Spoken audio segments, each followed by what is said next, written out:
Good morning, buenos dias. What is up, everyone? Happy Friday.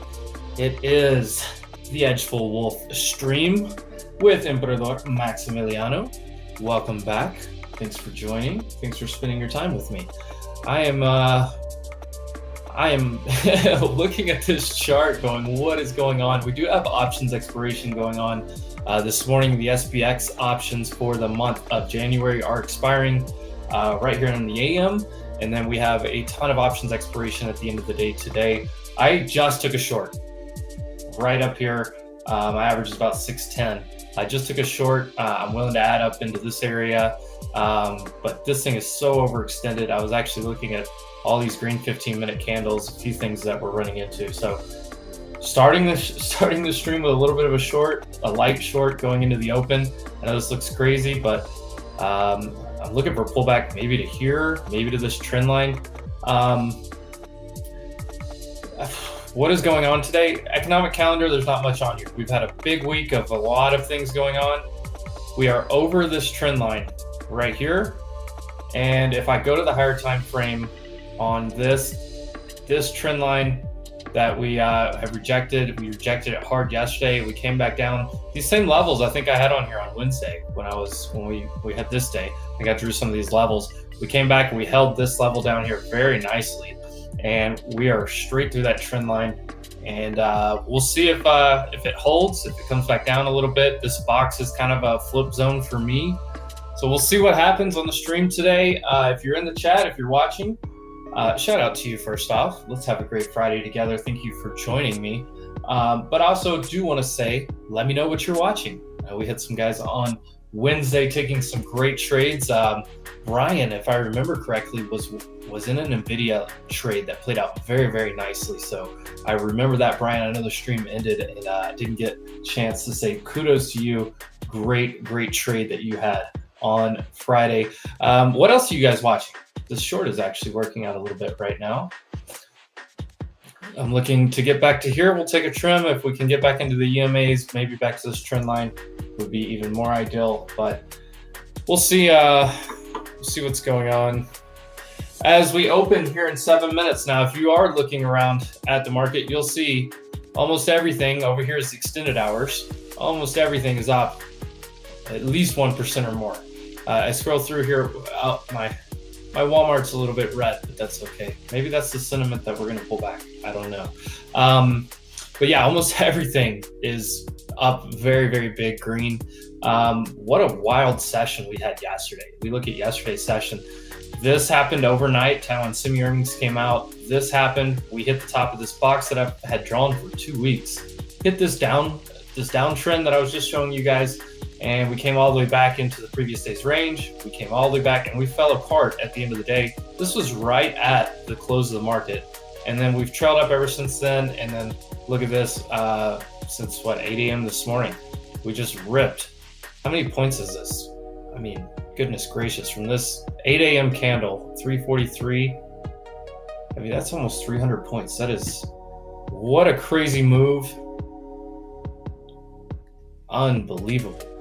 279 points.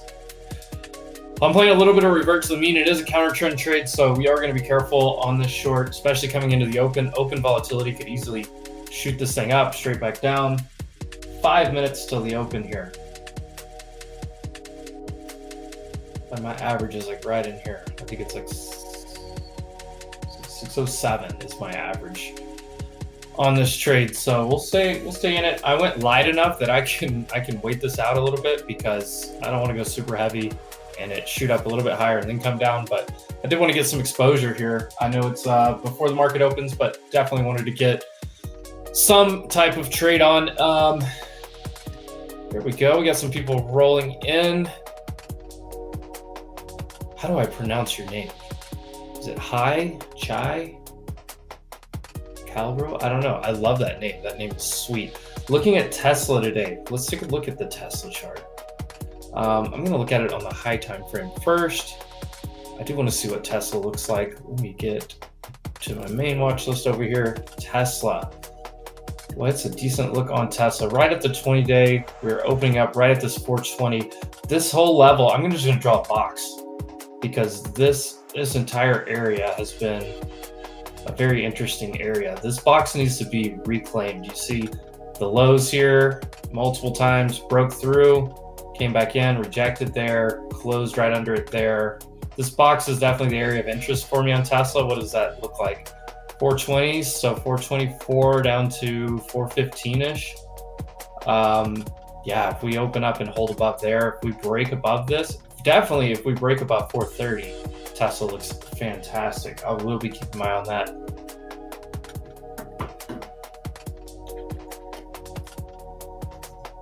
Interesting. Once we get the market open, we'll take a look at previous day's range, previous day high and low. We'll keep an eye on that. We will have a massive gap up, and you guys know that's one of the first things I look at is the gap up on this. J, okay. J is how we pronounce that. Thank you. J. Awesome, Jay. I'm excited for you. What do you have on Tesla? Are you in a trade, or are you going with you're watching it at the open? Let me know what you've got going with Tesla over there. I will keep an eye on that with you.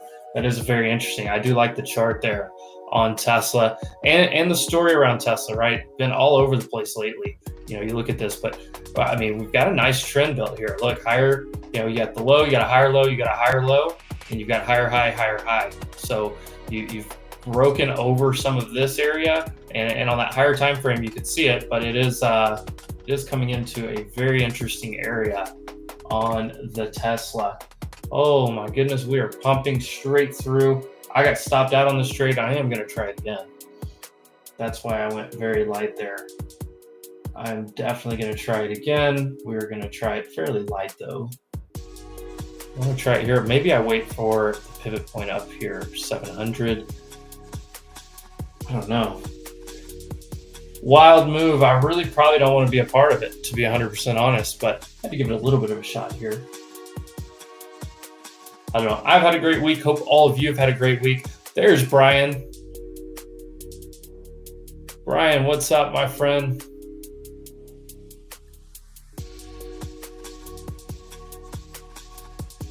Let me get to my other screen view so we can make this a little bit bigger. Brian, that NVIDIA trade was beautiful the other day. Absolutely beautiful.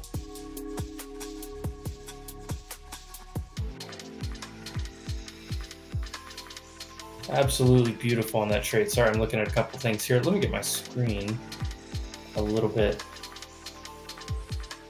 better here.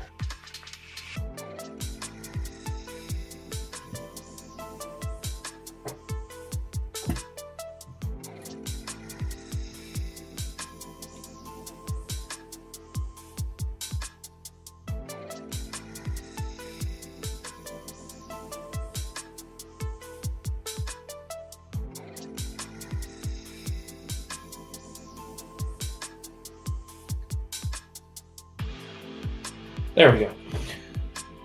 All right, 20 seconds till the open.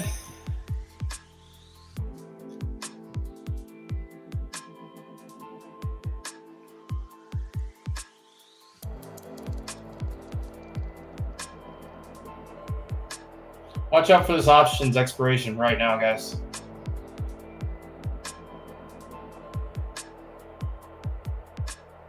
All right, short, quick short here. Beautiful, beautiful. And I'm taking a trim quick.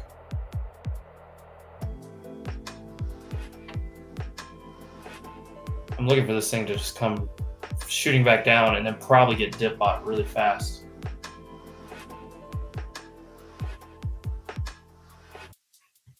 Of course I remember that, Brian.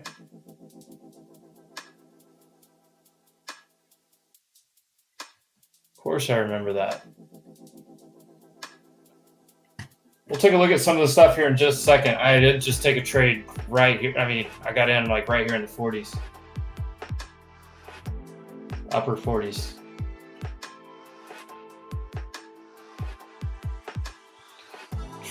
Trimming out a little bit more. Let's keep it got a trim there coming into that EMA 9. If this candle gets bought up, watch this EMA 9 push back up. Be careful there. I like this box I've had forever, 650 or 560 for the next one. Get to 560. Come down to my box, and we'll take a second trim here. I'm sorry that this guy's was a quick one. Made back that first loss I took. I was afraid going in the open, so I went really light. Went a little bit heavier on this one. Did not take a full position. We're not taking a full size, probably all day.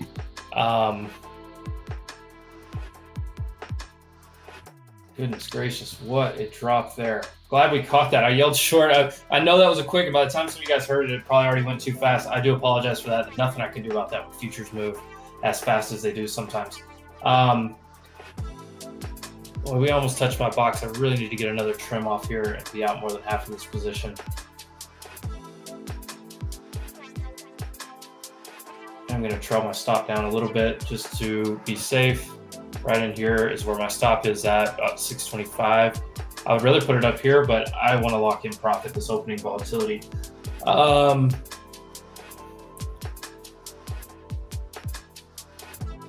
take a look at everything in just a second. I am monitoring this trade. Let's take a look at QQQ. Let me put QQQ up here real fast. We want to see where we're at. I do have this December NFP level. These Fibonacci levels are based on the recent downtrend. We'll kind of keep an eye on those. I may go ahead and take them off. We may redraw those. Previous day high. This is what I want to see. We're going to look at this previous day high. We want this to come back and touch. This is a bullish outside day. We have a report on this on Edgeful. Bullish outside day. We want this to come back and touch here. Let me go to a smaller time frame chart, and we can get that line set up because it hasn't been but a few minutes into the market. I need to go to a smaller time frame. Look at the previous day high that's about to pop up over here somewhere. Where are you at? There it is, right there. We're looking for 519.09. We're looking for that to come touch, that to come get tested. 519.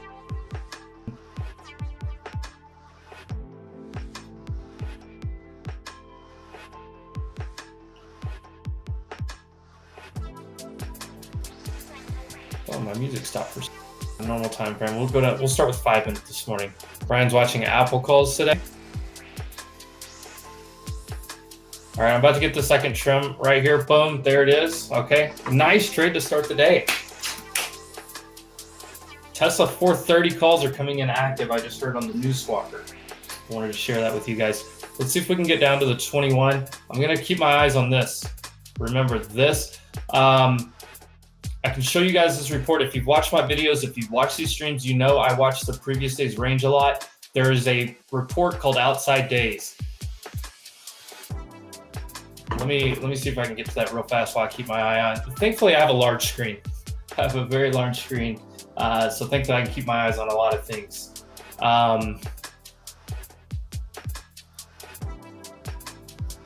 Check out this report. If you have Edgeful, jump in there. Look at this. Outside Days. QQQ, bullish outside day.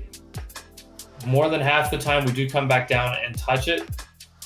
That's basically you open up above the previous day high, you do come back and touch it. This one right here, coming back to touch it. 56% of the time. Let's look at SPY as well.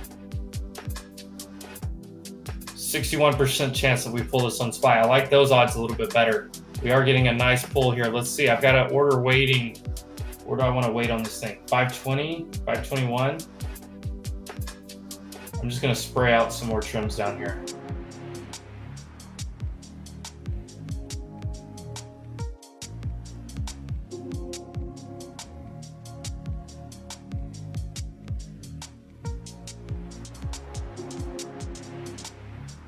Well, it's about 100 points already. Look at this.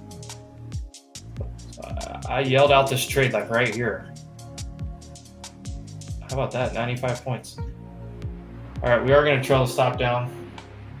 We're out I'm out 2/3. I'm out 2/3. Let me take I'll take a look at some stuff. Let me get back to what I was showing you guys.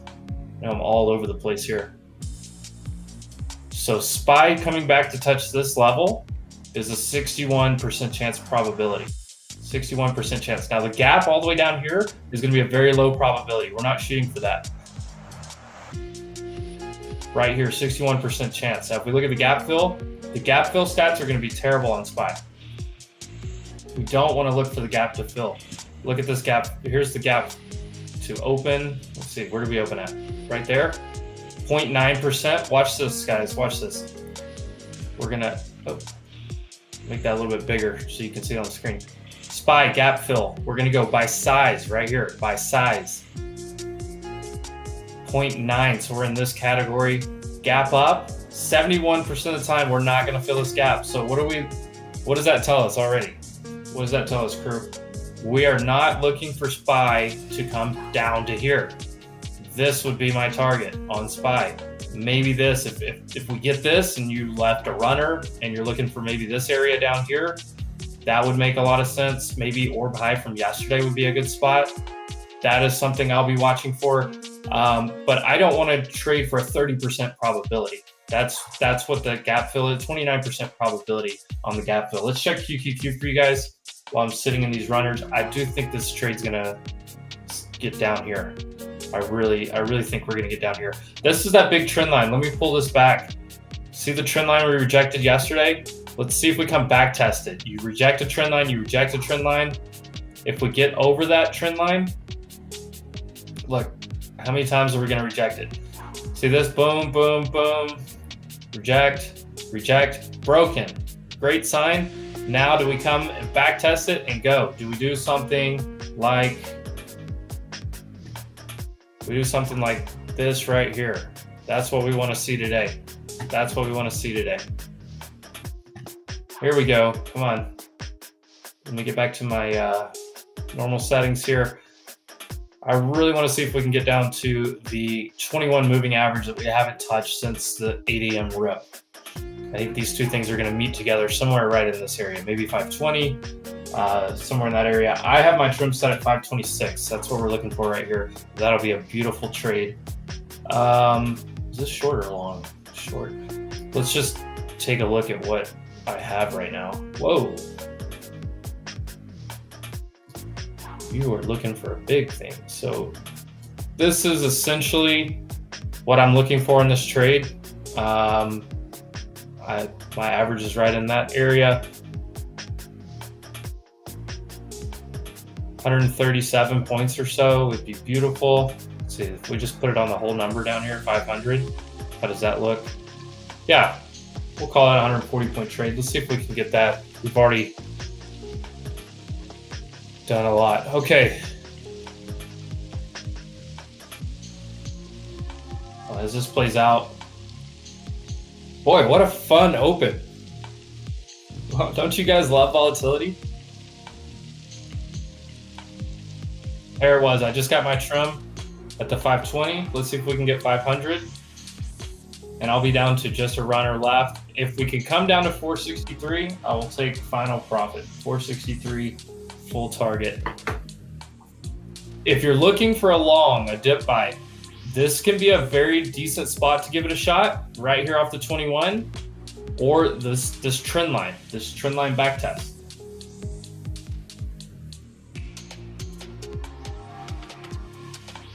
Let's go ahead and move the stop down to, well, I guess the top of this last wick. Maybe these 5-minute candle closes here. I don't know. Let's see where SPX is at. 59.83. Did SPX hit 6,000? SPX opened at 6,000. Wow. Jay, I appreciate that. Appreciate that on the short. Let's see. Brian has got Apple calls. Apple calls. Let's take a look at Apple calls in just a second. I want to measure this gap we were looking at a second ago. That gap is so big. I'm never gonna say there's no chance something fills. This thing's it's only happened 6 times that we've gapped up more than 1.5%. I don't think that gap. I mean, if I had to take like a strong bet, it's that we are not going to fill the gap on QQQ today. We will have a wide orb range today, which will be very interesting. A reminder, if you're just joining the stream or if you're not aware, we do have options expiration today, monthly options expiration for January. Now, some of you are probably aware of triple witching, quad witching, which are big options expirations, right? When you have the futures expiring, you've got people that have quarterlies, monthlies, all that. Those are massive days, right? Massive amounts of money is getting shuffled around. They're closing out positions and rolling out to the next strikes and stuff. Today is not quad witching, but this is probably the largest one outside of those quad witching. So instead of March, June, September, December, this is probably the other biggest one because leaps expire today. So when people look at a stock and they want to go out for a year or so on call options, the leaps, the January 2025 leaps are expiring today. So heads up on that. Make sure we don't get sucked into any trappy looking price action today. We do want to keep an eye on that. That's part of my suspicion of why that ran up so hard right there at the open. When you look at this massive run up, I just think, for that option expiration, I think that was a big piece of it. So either way, I'm still in this short. Let's take a look at Apple for my man Brian.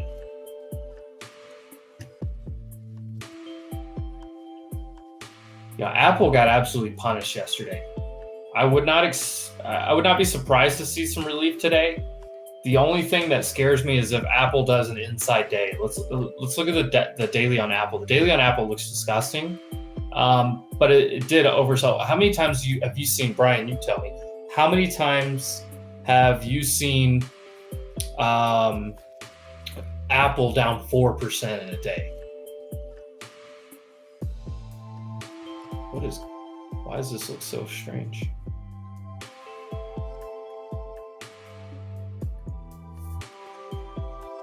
I'm gonna reload this chart real fast. Where's all my numbers? My numbers are gone. Brian, how many times have you seen Apple down 4% a day like it was yesterday? Very rare, right? You would think there's got to be some kind of relief. My fear would be that Apple has an inside day. My fear is that Apple stays inside of this. Now, it probably moves upside. I mean, I would be inclined to look for a dip buy on Apple, maybe right in here off of this previous low, like right there. I would look for maybe Apple to hold here and push up and look for like up in here, maybe 234. It's just a tough call. I mean, look, this is support. I mean, look at this. Look at this current price. It's support. It was broken yesterday. If you're going to have an inside day, I mean, today's the day. I just got my trim at 500, by the way. We just got that last trim. I'm leaving one in case we get down to this area. I'm going to front run this level actually because VWAP's a hair above it. We're going to front run to VWAP right in here. I have 468 seems like a good spot. 468 seems like a good spot. Let's do that. Let's go right there. That's 175 points basically from our entry. And that's just down to a runner. If I missed anybody's questions or anything, let me double check. Chat, what's up? How are we doing, chat? How about a good morning? Goodness gracious. What a short right off the open.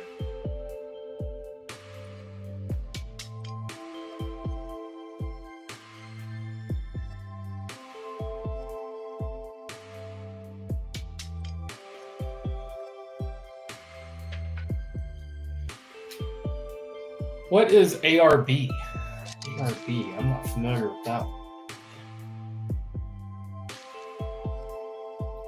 Oh, the Argentinian peso?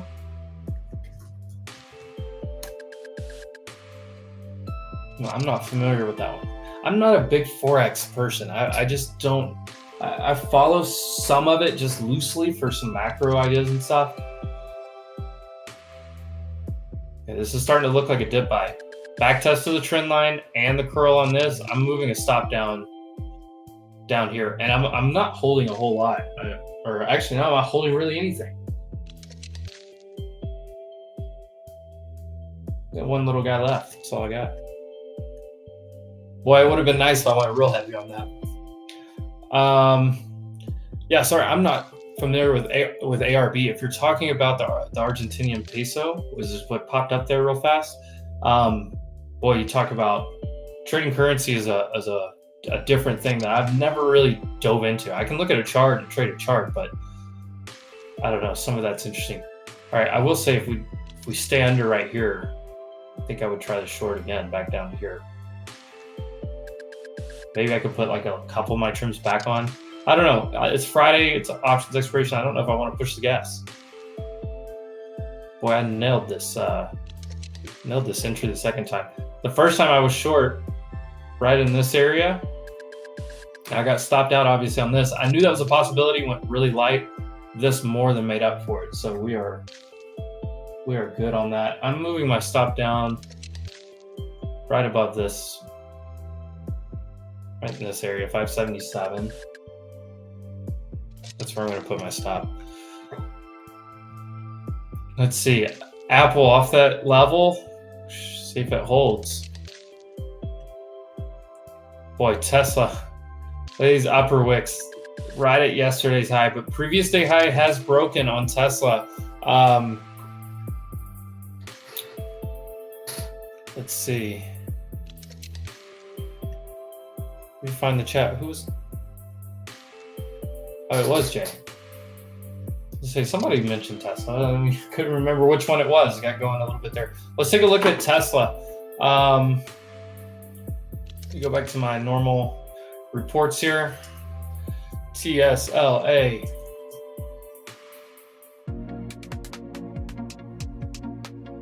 Tesla, previous day's range is what I'm going to show you. Previous day high, broken. 74% chance you have a nice green day on Tesla. Previous day high, broken right here. So like if you shorted Tesla, you're not looking for it to go red, for sure. You're not looking for it to come down here. You're looking for it to come back into this area somewhere. I would think, look at that, you have a gap fill from a previous day up here that hasn't filled. What does that look like on the daily?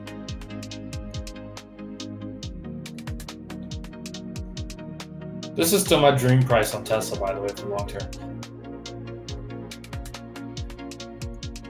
That gap fills right here because we never got back to there.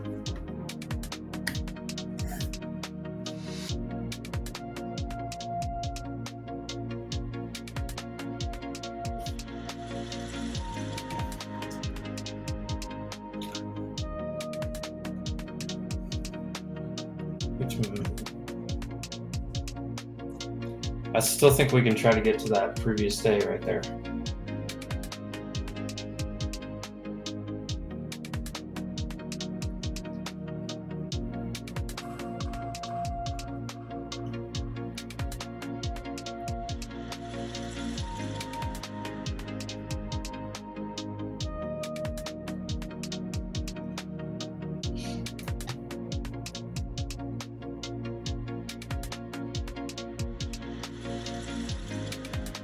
Right in this area. I think we wick down here and get this rejecting up here, staying inside the box. I think we get VWAP and maybe this right here. I don't know. I could see it shooting down here and still trying to close the candle above this trend line, but that's the big watch for me, is that trend line right there. Apple gaining momentum. Let's take a look. I want to see this previous day high touched. I just think, I mean, I know the odds weren't super strong on that, but I do like the back test of the previous day high. I just think that most likely is going to happen in this scenario.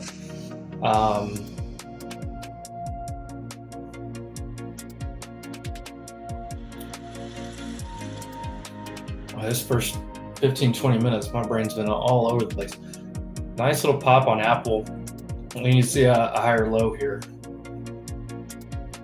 Let's see what the 15-minute looks like.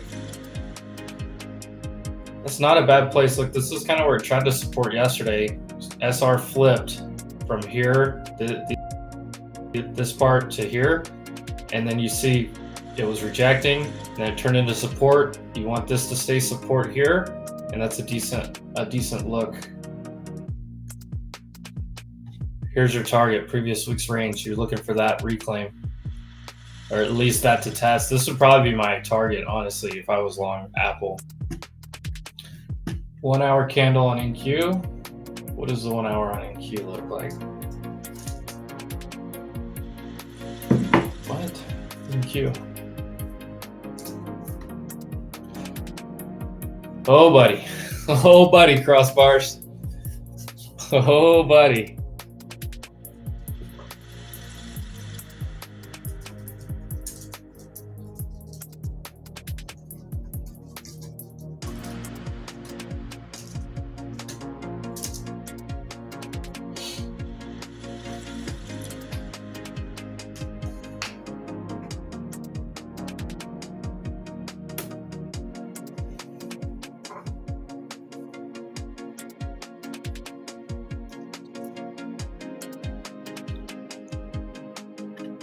Boy, that 1 hour candle does look concerning, doesn't it? Crossbar, goodness gracious. But I mean, this could resolve out, right? It could still close green. I don't know. This candle is crazy, and the bigger thing is that trend line. That as long as that trend line is still there, I don't think we're that worried about it. I don't know. Funny things can happen on options expiration.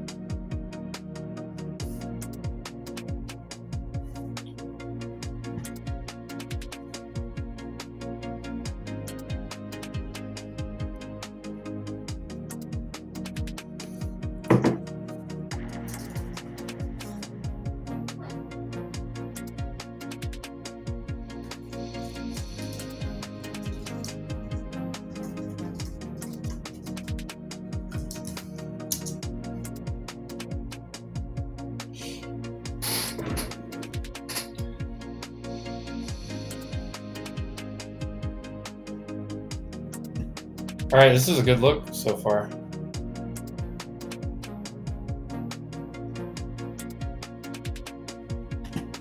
Here, let me just turn off the indicators real fast. That's the back test of that trend line. Let me get this off of here. Here, let me go to the 4 hour. So there's the trend line on the 4 hour.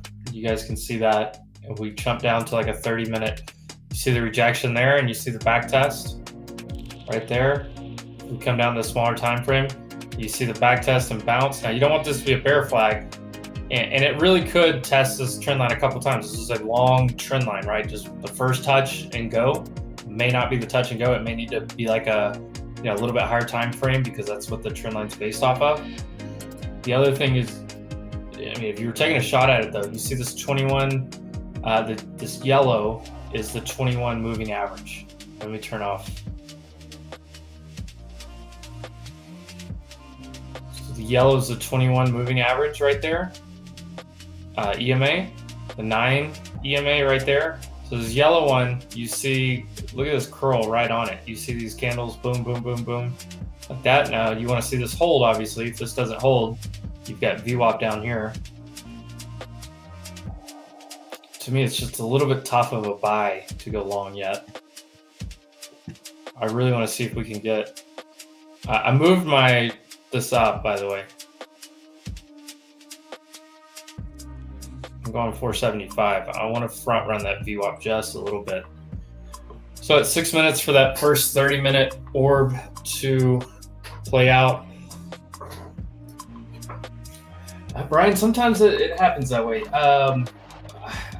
I'm worried Apple has an inside day. You don't want a continuation down, but you did have a big down day, so you probably get an inside day. After an outsized move, usually comes back with that consolidation inside day. But the hardest thing is when you have something like, something you like, and it starts to kind of break your thesis. You're like, oh, when do I get out? When do I cut? When do I not want to be in this trade? And I know, like, a former Wall Street guy, he told me one day, I was trading, we were talking, and I used the word hope. It's like, oh, I hope this trade works out. And he said, you just made the cardinal sin. It's the moment you start hoping, you probably don't want to be in that trade anymore. So sometimes it's good to just get out, reassess, maybe get back in. I know that's a lot easier to do on futures than it is on options, depending on your portfolio size. Vish, we've got Vish looking at Meta. What's the meta with you? Let's take a look at Meta, Facebook. What's Mark Zuckerberg up to? I like this Meta chart, guys. I really do. But Daily 21, headed back up. 50, 20.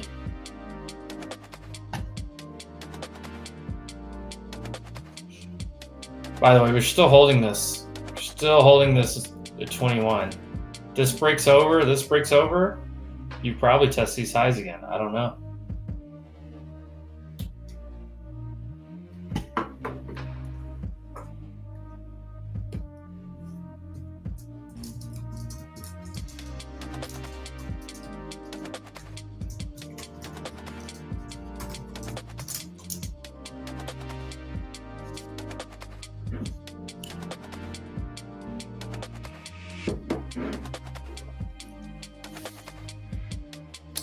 All right, I do want to take a look at Meta.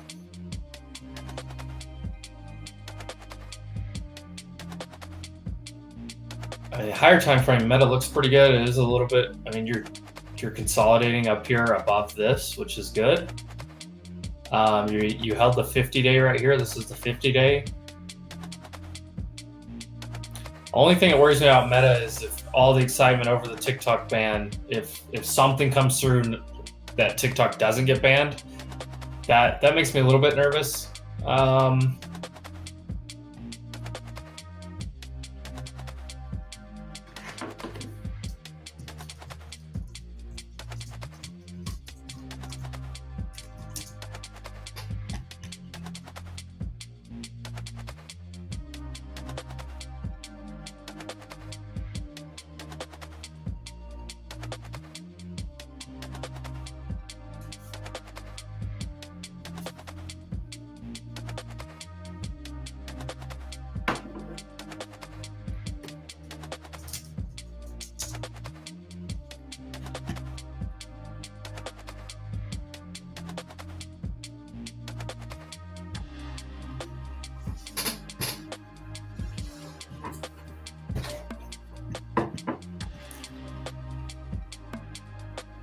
All right, I was gonna take a look at Meta over here.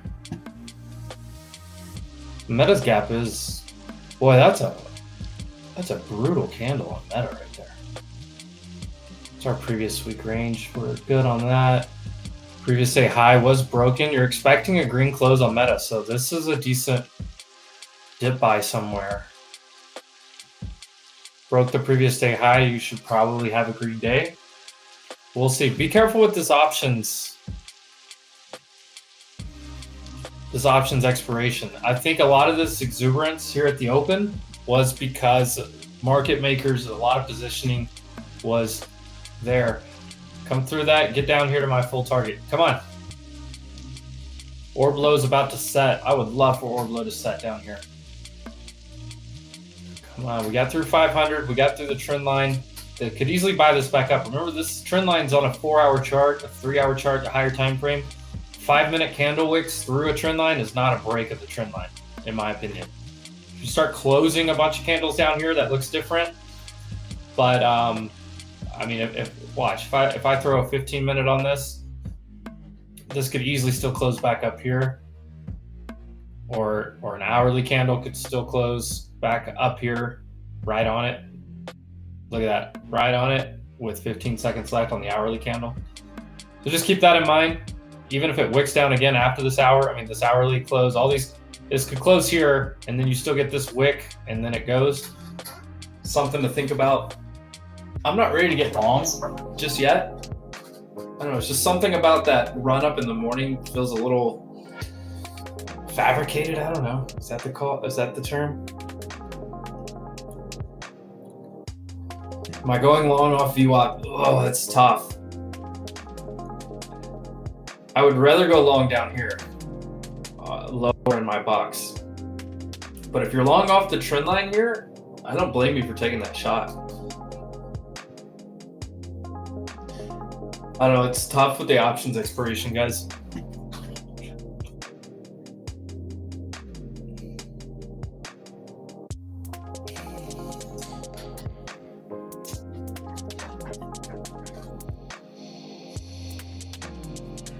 Supreme Court upholding the law that TikTok has to shut down is what I just heard on the Squawker. They said Snapchat is bouncing on that.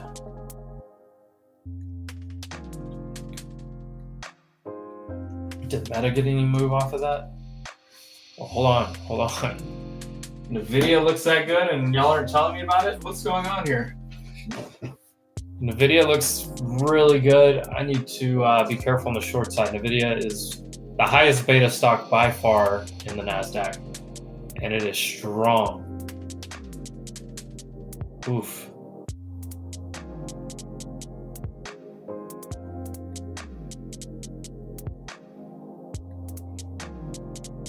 Let me throw my 30-minute orb on here. Guys, make sure you check out Edgeful, of course. But the gap fill, I already looked at some of these reports. The gap fill is not really on the table today.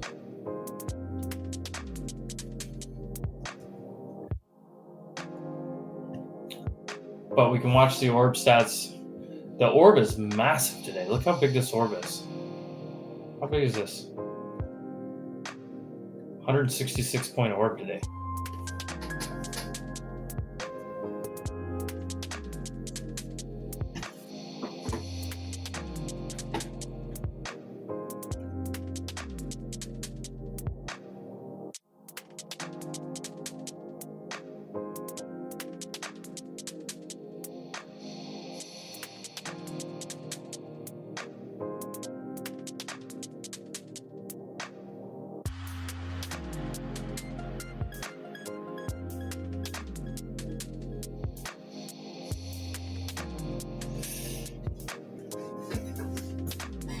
'49's got the hourly 9 right there. Interesting.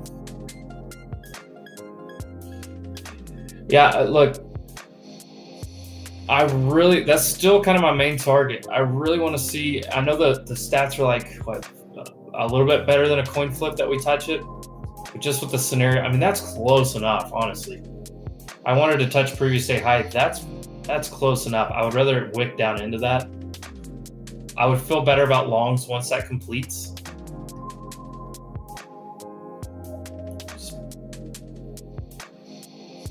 Well, I don't know if SPY's going to do it.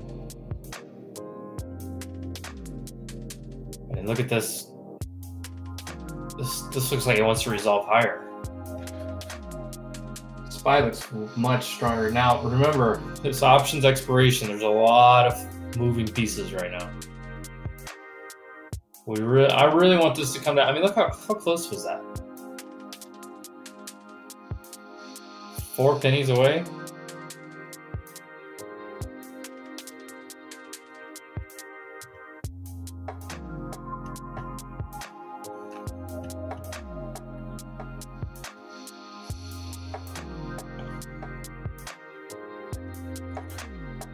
Boy, look at Tesla go.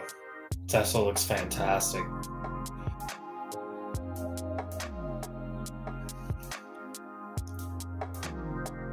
Well, I don't know who called out Tesla, but I hope you, shout out to you for one. I hope you got calls on Tesla. What a move. Nice chart on Tesla. CrowdStrike is getting smoked on something. What happened to CrowdStrike?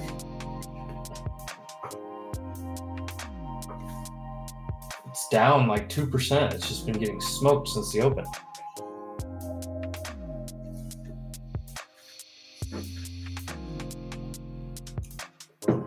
Something's going on with CrowdStrike. Oh, Jay, you got out of Tesla too soon. Bummer on that. Bummer, but hey, it's all right. You caught the play a little bit. You got some green under your belt. Hopefully, locked in some. Oof. Yeah, Tesla and NVIDIA are absolutely pumping right now. Pumping. Boy, if we get over this midpoint of the orb, I'm getting out. My stop is, where is my stop? Do I put it here? Do I lower it? This looks like it wants to resolve higher off this trend line, if I'm being 100% honest.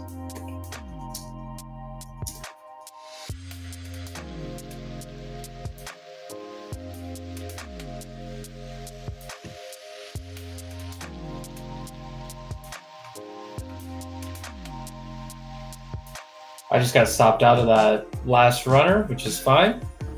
Nice trade. We'll look for the next one. Let me draw this trend line.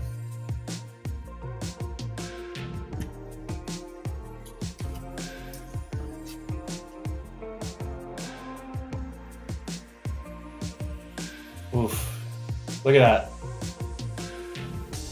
Beautiful. Beautiful. All right, I'm out of this position. Let's close that out. I know I have a lot of stuff in my chart here. I hope that's not too confusing for you guys.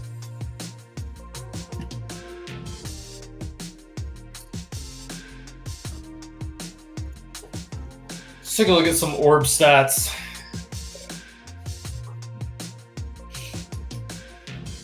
You can look at these obviously on the futures too. I watch SPY and QQQ a lot, so I want to take a look at it here. Double break, the most common of the orb throughout the day. Let's see, same candle though.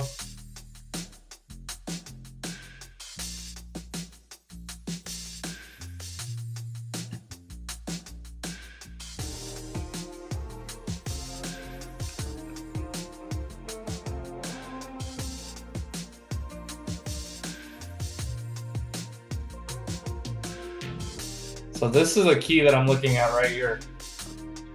30-minute time frame after the 30-minute opening range is formed. So once we get that first 30 minutes, the next 30 minutes, look how you're gonna break one side or the other most of the time. Is this a 4.76% day? I don't know, but I'm willing to take that risk at some point that we're gonna break either this or this in the next 30 minutes. I would think this one, but hey, maybe you just rip today. What if we just rip up here? That kind of makes sense too.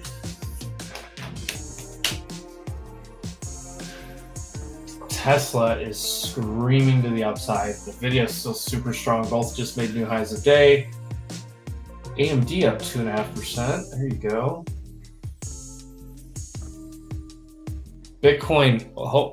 Who's watching Bitcoin? Any of y'all trading Bitcoin? Somebody mentioned crypto related. Who was that? Was that you, Jay? I think Jay mentioned crypto related stocks.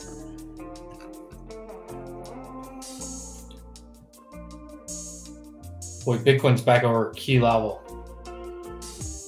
Here we go. Risk on. Goodness gracious. Holy Coinbase. Nice.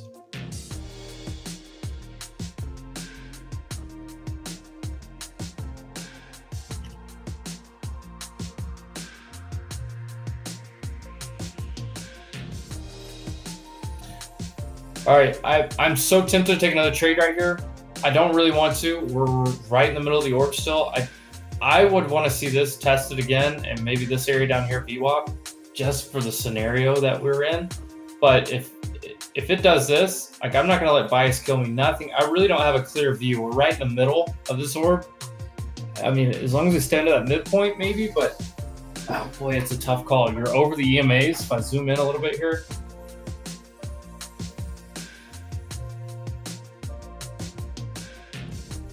got 9 EMA right there, 21.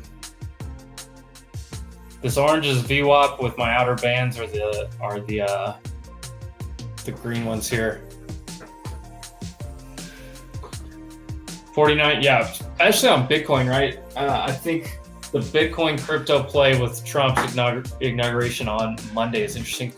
I will say, reminder everyone, the market is closed on Monday morning. Or not Monday morning, all day Monday. If you trade futures, it's actually open Monday morning. That's where I was going with that thought. So if you trade futures, you can get the regular open on Sunday night and you can trade until 1 Eastern.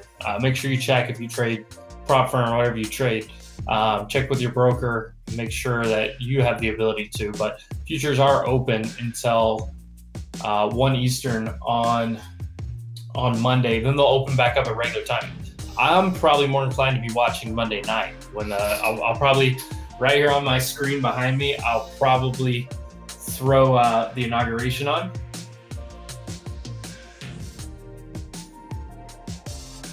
I'll probably be watching it right over here on this screen, and I'll probably be trading the trading futures some during the inauguration if we get some move. OP King, yo, what's up, my man? What are you looking at today? What are you trading? I still think we come down. I'm not in a position right now. I'm completely flat. It's a reminder, actually, flat is a position. I think futures traders especially, you get this like inclination to always be in a trade.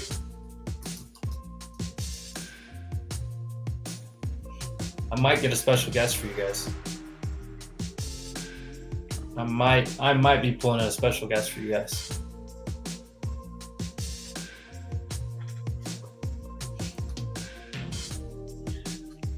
Look at that right off. Look at that right off the 21. This looks like it wants to resolve higher. If I'm being 100% fair, I'm not in it.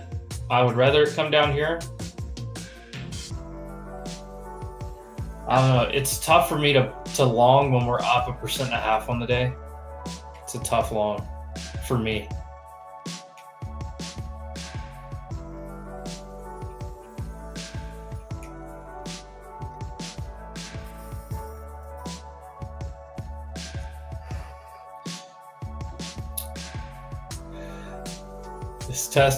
This trade is testing my discipline and emotions. Isn't that part of it? Man, it's always part of it, right? Boy, for me, like I can get in a trade. It is hard to like bail out on a trade once I'm already in it. Most of the time I just set my risk, and if it invalidates, like I'm bad about not getting out of a trade like after a trade invalidates, because I usually do just set my risk and say, okay, this is what I'm willing to risk.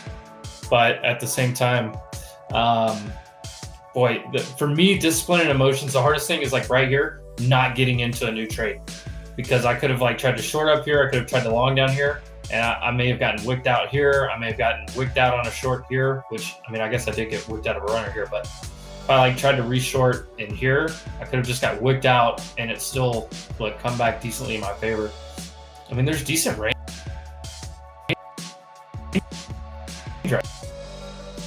right now. Now look at this, 525s to 580s. I mean, you're bouncing 60 points back and forth.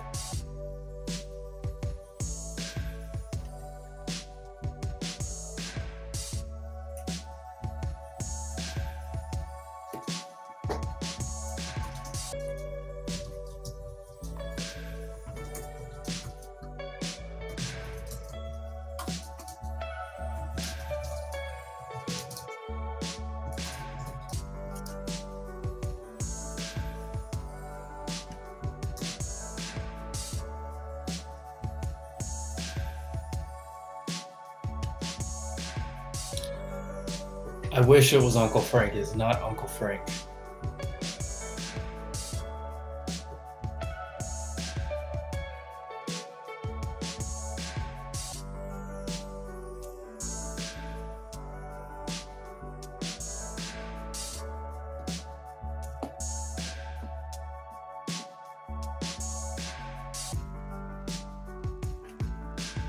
All right, guys.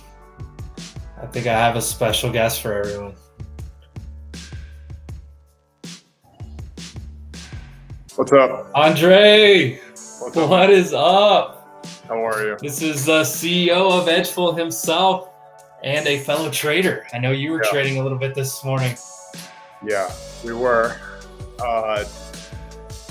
Crazy open today. Yeah, let me turn down this music a little bit. Apparently it's so loud. There we Pretty go. wild open today. Yeah, how about that drop? Well, first off, how about that pre-market run-up? Yeah, I mean, unbelievable, to be honest. It was, when this, I mean, I always go for the gap fill. It's something I look at every day, but when there's a gap like this, I'm just immediately like, stay away. I'm not interested at all. And I wasn't really sure what to expect. I know we were talking earlier in the morning. You were like, I'm ready to short this. And you had a great trade, right? Yeah, it worked out. I just got stopped out this last little impulse right here. Just stopped me out of the last runner.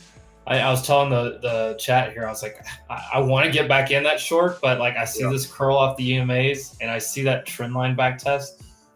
Do you see it? Did you see that trend line I was talking about? Yeah, the one you sent me was so clean. So like yesterday, it was absolutely beautiful. Look at that. You Yesterday. posted that on X, right? Last night you said don't shoot. Yeah, I right at the beginning. So yesterday, yeah, yesterday morning, it was like right at the start of the day. Let me turn this off. Right at the start of the day, I was like, don't shoot the messenger. Don't shoot the messenger. I'm just putting this here. And you look at how hard we came back down, but now we're breaking it. We're opening up this new candle above it. Like, as much as I love shorting, Andre, I don't even want to. I don't want to play around with this thing anymore. Yeah. I got to be fair to both sides. When you look at a trend line like that, now are you looking for a retest of that trend line, or are you just it's broken and it's gone now? Depends how you're approaching it, and the time frame. So like for me, when I see that trend line, I immediately think, okay, it's a 4-hour trend line across like multiple weeks. Yeah. It needs a back test at some point. Now on the initial break can shoot like, take off, right? Because it's broken the resistance. But then within a certain period of time, whether it's like that same day, maybe it's even the next day or two, you're probably going to retest it a time or two. I mean, that's the way when I go to the higher time frame here. I mean, how many times it hit it a couple times here, hit it again here, hit it again here. You would think it's maybe, I mean, it could just break and go, right? I mean, I think most traders would say like, hey, that's a possibility. But if it did something, let's see, let me get my little path guy out here. If it does something like this, even if it does this a couple times and then goes like that, I feel like that's a decent possibility as well. But I can't tell you how many times I've also seen something held down 4 times, and on that 4th, 5th time it shoots through it and it just does this, and you never even get the back test. Yeah. And then sometimes, like from what I don't really use trend lines, but sometimes like from what I've seen, that previous lower high becomes the next support or resistance. That one right to the left. Yeah, that whole formation becomes like the next area and the next target, and then prices. Yeah, exactly, like something like that. Well, you break it down trend line. I mean, you're basically looking for an equal high next. Yeah. Which, I mean, look at that. That's that 900 level. That would be beautiful. Yeah. That would be absolutely beautiful to get back up there. Would you ever swing futures like this, or if you are swinging, you trade options?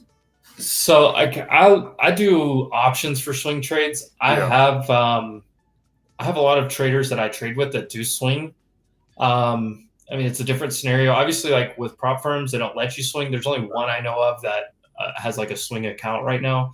But if you trade your own funds, swinging futures can be a very profitable thing. It can be a very scary thing, very scary thing too, because of the drawdown. But yeah, I know people that swing, and that's kind of like, that's their entire approach, right? Is when you get a higher time frame pulls down like this, they scale into a position, and as it comes back up, they're obviously scaling out into this trend line.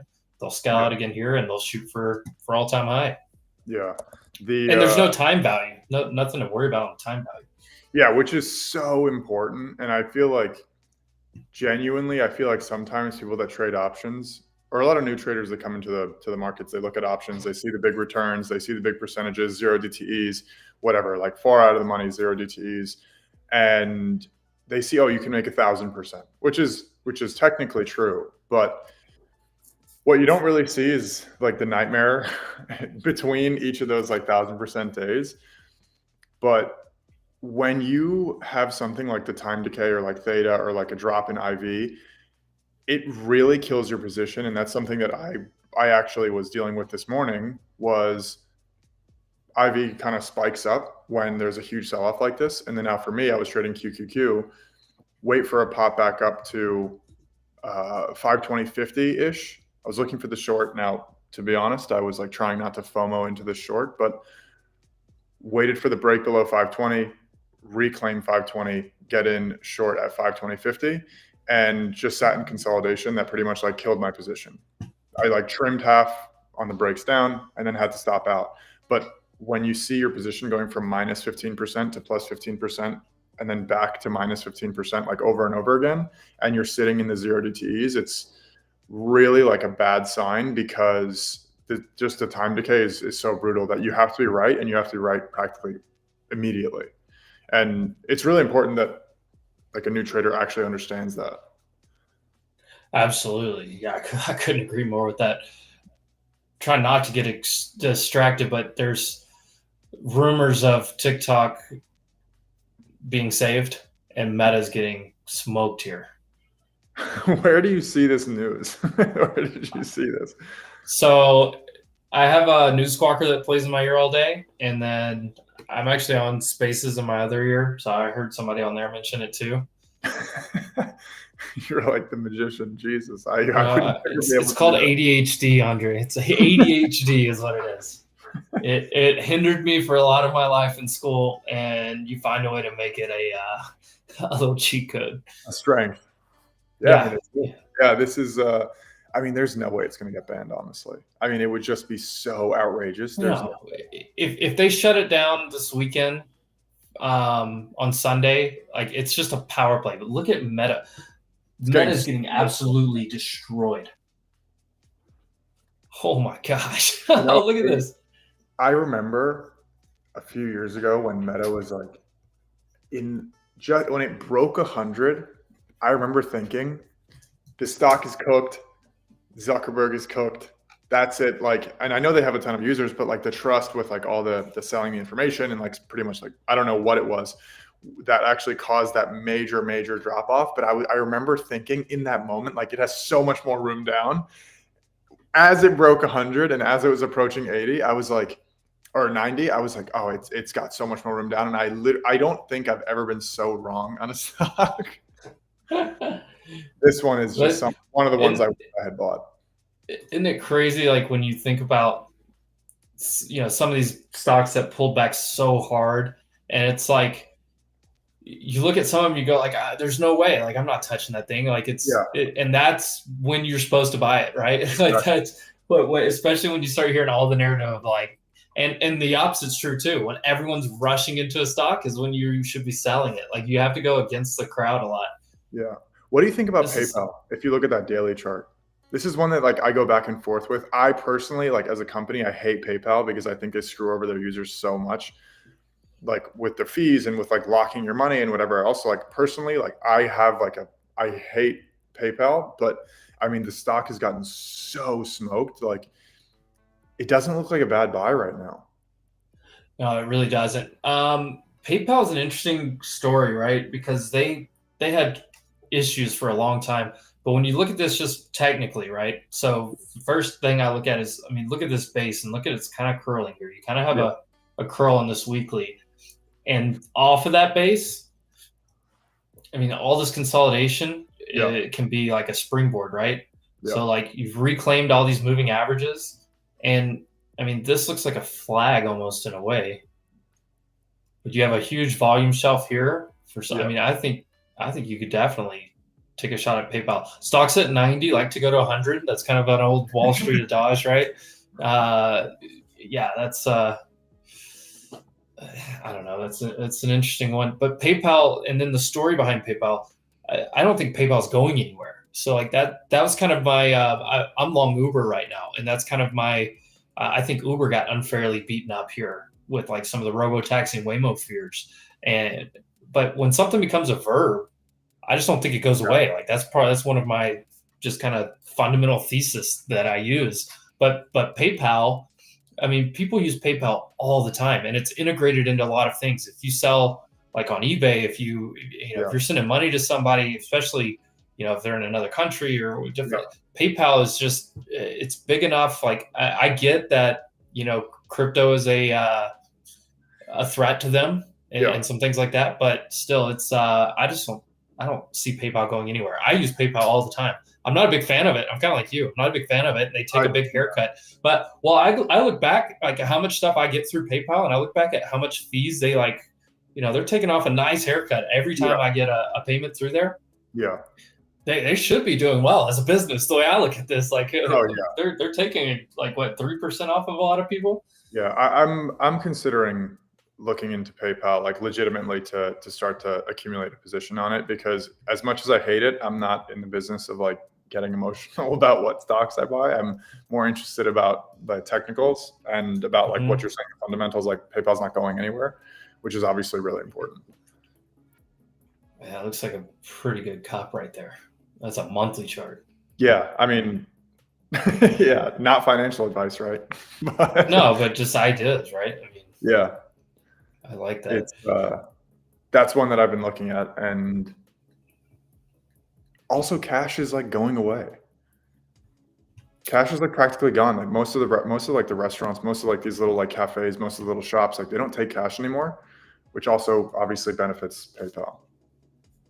Do you see what Bitcoin's doing right now, by the way? Yeah, I know. It was at like, wasn't it at 90 like 3 days ago? So like, I think it was like right in here. I said Bitcoin looks like it's going to drop 5K. And I think I posted it like right in this area, Yeah, and it like rejected where I wanted it to, and it came down 4. I was close. It came down like 4K from there, and then this liquidity sweep got bought out. I mean, look at this candle. This is a daily candle. Look how quick that just boom, and then immediately flipped that into support, and boom. I mean, that's. I think a lot of people that have traded crypto for a while, and I don't know if you've traded much crypto, but whenever, so like I did. Oh, we're finally getting the move I was looking for. There's VWAP. Ooh, orb low broke. But we looked at the stat a while ago, Andre. I had it pulled up. This one right here. So I was on the 30-minute, and this is, the next candle. Oh, hold on. Let me get my. Yeah. just to be clear with that single candle, what that means is that the candle that breaks the high, the same candle also has to break the low. Right. So what I'm saying here, so in the next candle, so this right here, right? So the 30-minute candle, so the next 30 minutes is going to break one side or the other, right? That what? Not going to break both. Okay. Not going to break both. Yeah. So that's what I was saying. So we were looking at this, and I was saying, okay, let me get these drawings off here just to make it a little bit clearer. Make this just cleaner. So there's just the orb. Yeah. So we were right in here, and I said, okay, we got our orb here within the next 30 minutes, which is this candle, right now. Yeah. We have a 40 whatever it was it 47% chance that we break this side, or a 47% chance to break this side. Only 4% chance that we double break. Correct. But we're essentially, and no breaks. This caught my eye too. Yeah. So like you were going to, after that first 30 minutes, so once you got to this candle, you were going to break this high or this low in the next 30 minutes. Like not pretty much 100%, honestly. I mean, the data says 0.00. So you're going to break it. Yeah. So and now that we have that broken to the bottom side, it'll be interesting. We are going to get our IB right here on this candle as well, that initial balance. But yeah, I was looking at this report because I was saying we should break one side or the other. I preferred the bottom side, and that's what we got here. We got VWAP right there on it. Now? Say it again. You still short bias? A little bit. It's tough. Like that's what I've been telling chat. Like, what do you do when you know you broke the trend line? I mean, that trend line is right there. Yeah. You broke the trend line. You're closing these candles above it still. You're wicking into it. I know it looks tiny to everyone, but there's a lot of I got a lot of stuff going on my chart. So, you broke this trend line and you're consolidating above it. Like, wouldn't this resolve to the upside? But at the same time, this move just seems so fishy to me. Like that seems like an SPX AM that, it's a Friday AM expiration on SPX. It just feels like they just ran SPX up. I mean, look what ES did. I mean, this is how often you see ES run like this. I mean, it doesn't. I mean, it was just ridiculous with like no pullback at all this whole morning. I was looking at it from 6 a.m. to right up until the market opened. It was just like ripping all, which I was like, what's going on news that like wasn't that crucial. No, there wasn't really any news. It was like, I think it was just the mechanics of all the dealer positioning on SPX this morning. That's what I think it was. Yeah. It's a pretty wild markets. And for anyone who's trading options right now, I would say be careful if you are trading 0DTEs, because this is like the most, like, you're pretty much setting yourself up if you keep trying to, like, if you're tilting right now, just close your computer, because this is walk away, go make some breakfast, go make some eggs, grab a bagel or something. I don't know. Yeah. This previous day high, I did talk about this earlier in the stream. I was looking for a bullish outside day to come back and touch that. The stats weren't super great, but I do think that was going to happen in this scenario just based on more context. Yeah. And we just got it. Like I know I mentioned that earlier in the stream. Yeah. Yeah, Willa's in the chat right there. It's OPEX today. So Andre, it's not quad witching, but the leaps expire today. So that's what makes today such a big expiration. You have all the January leaps. So anybody that, a year ago or even last summer, last spring, went out to those January leaps, those are all expiring today. So they're rolling those positions, they're closing them out, they're exercising, whatever the scenario is. Yeah. So that's a big piece of what's going on here too. Yeah. It's when you trade, I mean, I know you trade options. Do you ever trade SPX? Some, not as much. Like, I don't know. It's because, I mean, if I swing like really a long swing, I may throw a little bit on there. Like if I just see the market looks like a bullish market for like the next 3 months or 6 months or something, which I haven't had that confidence in probably a year at this point. Like, going back to a year ago or a little bit more, I was like, okay, I think, we seem to be building this AI theme into a bull market. Yeah. So I did take a little bit of longer shots, but I use the options more on individual names. Yeah. And then I trade the indices with futures. Like that's kind of my approach. And I don't know, you obviously with options, you can get the exponential returns, but you also have to deal with like the time. Like, I mean, this consolidation right here with short or long, if you long down here or if you short up here, either one, if you're in options right now, you're getting absolutely cooked. Yeah. Your premiums are getting cooked. Yeah. That's really what was happening to me. I was like, okay, I'm done. Like break even today, whatever. I don't really care. And that one run up that happened right at, what is it, like 10:15 or whatever that is, that wick right above the midline of the orb. I stopped out right before that, like right on that green candle before that one. Yeah, right. I stopped out. Yeah, I was like, okay, whatever. Because, and I was actually messaging you. I was like, if this bounces again after it touches the orb, I saw that. Yeah, I'm done. I was like, this is enough is enough. I don't want to deal with it, especially on a Friday. I was trading 0DTEs, which I typically don't like to do. But those 0DTEs, they get the old heart pumping sometimes. But they're you can go from up so much to like right back to break even, and just a matter of a shift or a big rejection at a certain level, and like everyone just woof. Yeah, it's nuts. And how do you kind of figure out the different? You said you trade options on individual names. So like for me, I noticed that like I hated trading Apple options. I hated trading Microsoft options. They're like, for example, Netflix has the lowest volume of any big name I've ever seen on the options and on the actual name itself. Like on the actual stock, like the volume is so low. I don't even know how it moves the way it does, but the options are even worse. Like they don't really. Have you ever noticed how trendy Netflix is? So Netflix is one of those. When Netflix gets going in a direction, it goes in a direction. Like just intraday. That's something I've noticed about Netflix. Observation. So like, Netflix just likes to go in a direction. Yeah. Like right here, it sold off hard, and then like you see just like for like the rest of the day, it trends really hard a lot of times.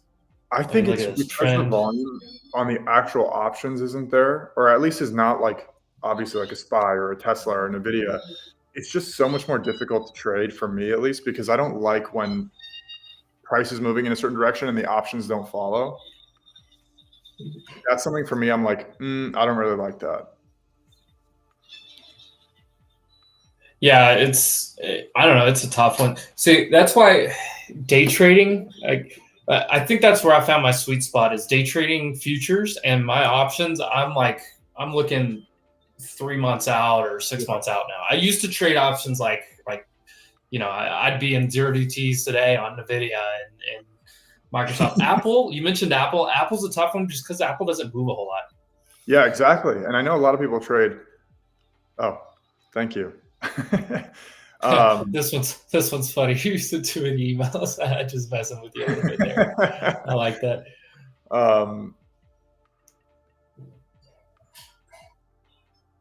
There you go. 49's doing it the right way. Get you a cheap eval to scratch that itch today.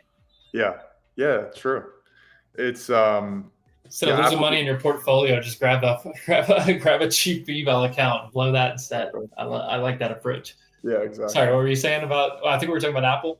Yeah, Apple. I mean, it doesn't move that well, but people love. I know I see a lot of people trading Apple options. Same thing with Microsoft. Same thing with like Netflix. Same thing with Google. Same thing. Amazon used to move a lot better. Like a few years ago, the options used to move a lot better. But everything across the board, like I don't personally. I think that Tesla, Nvidia, SPY are like, for me, that's my sweet spot.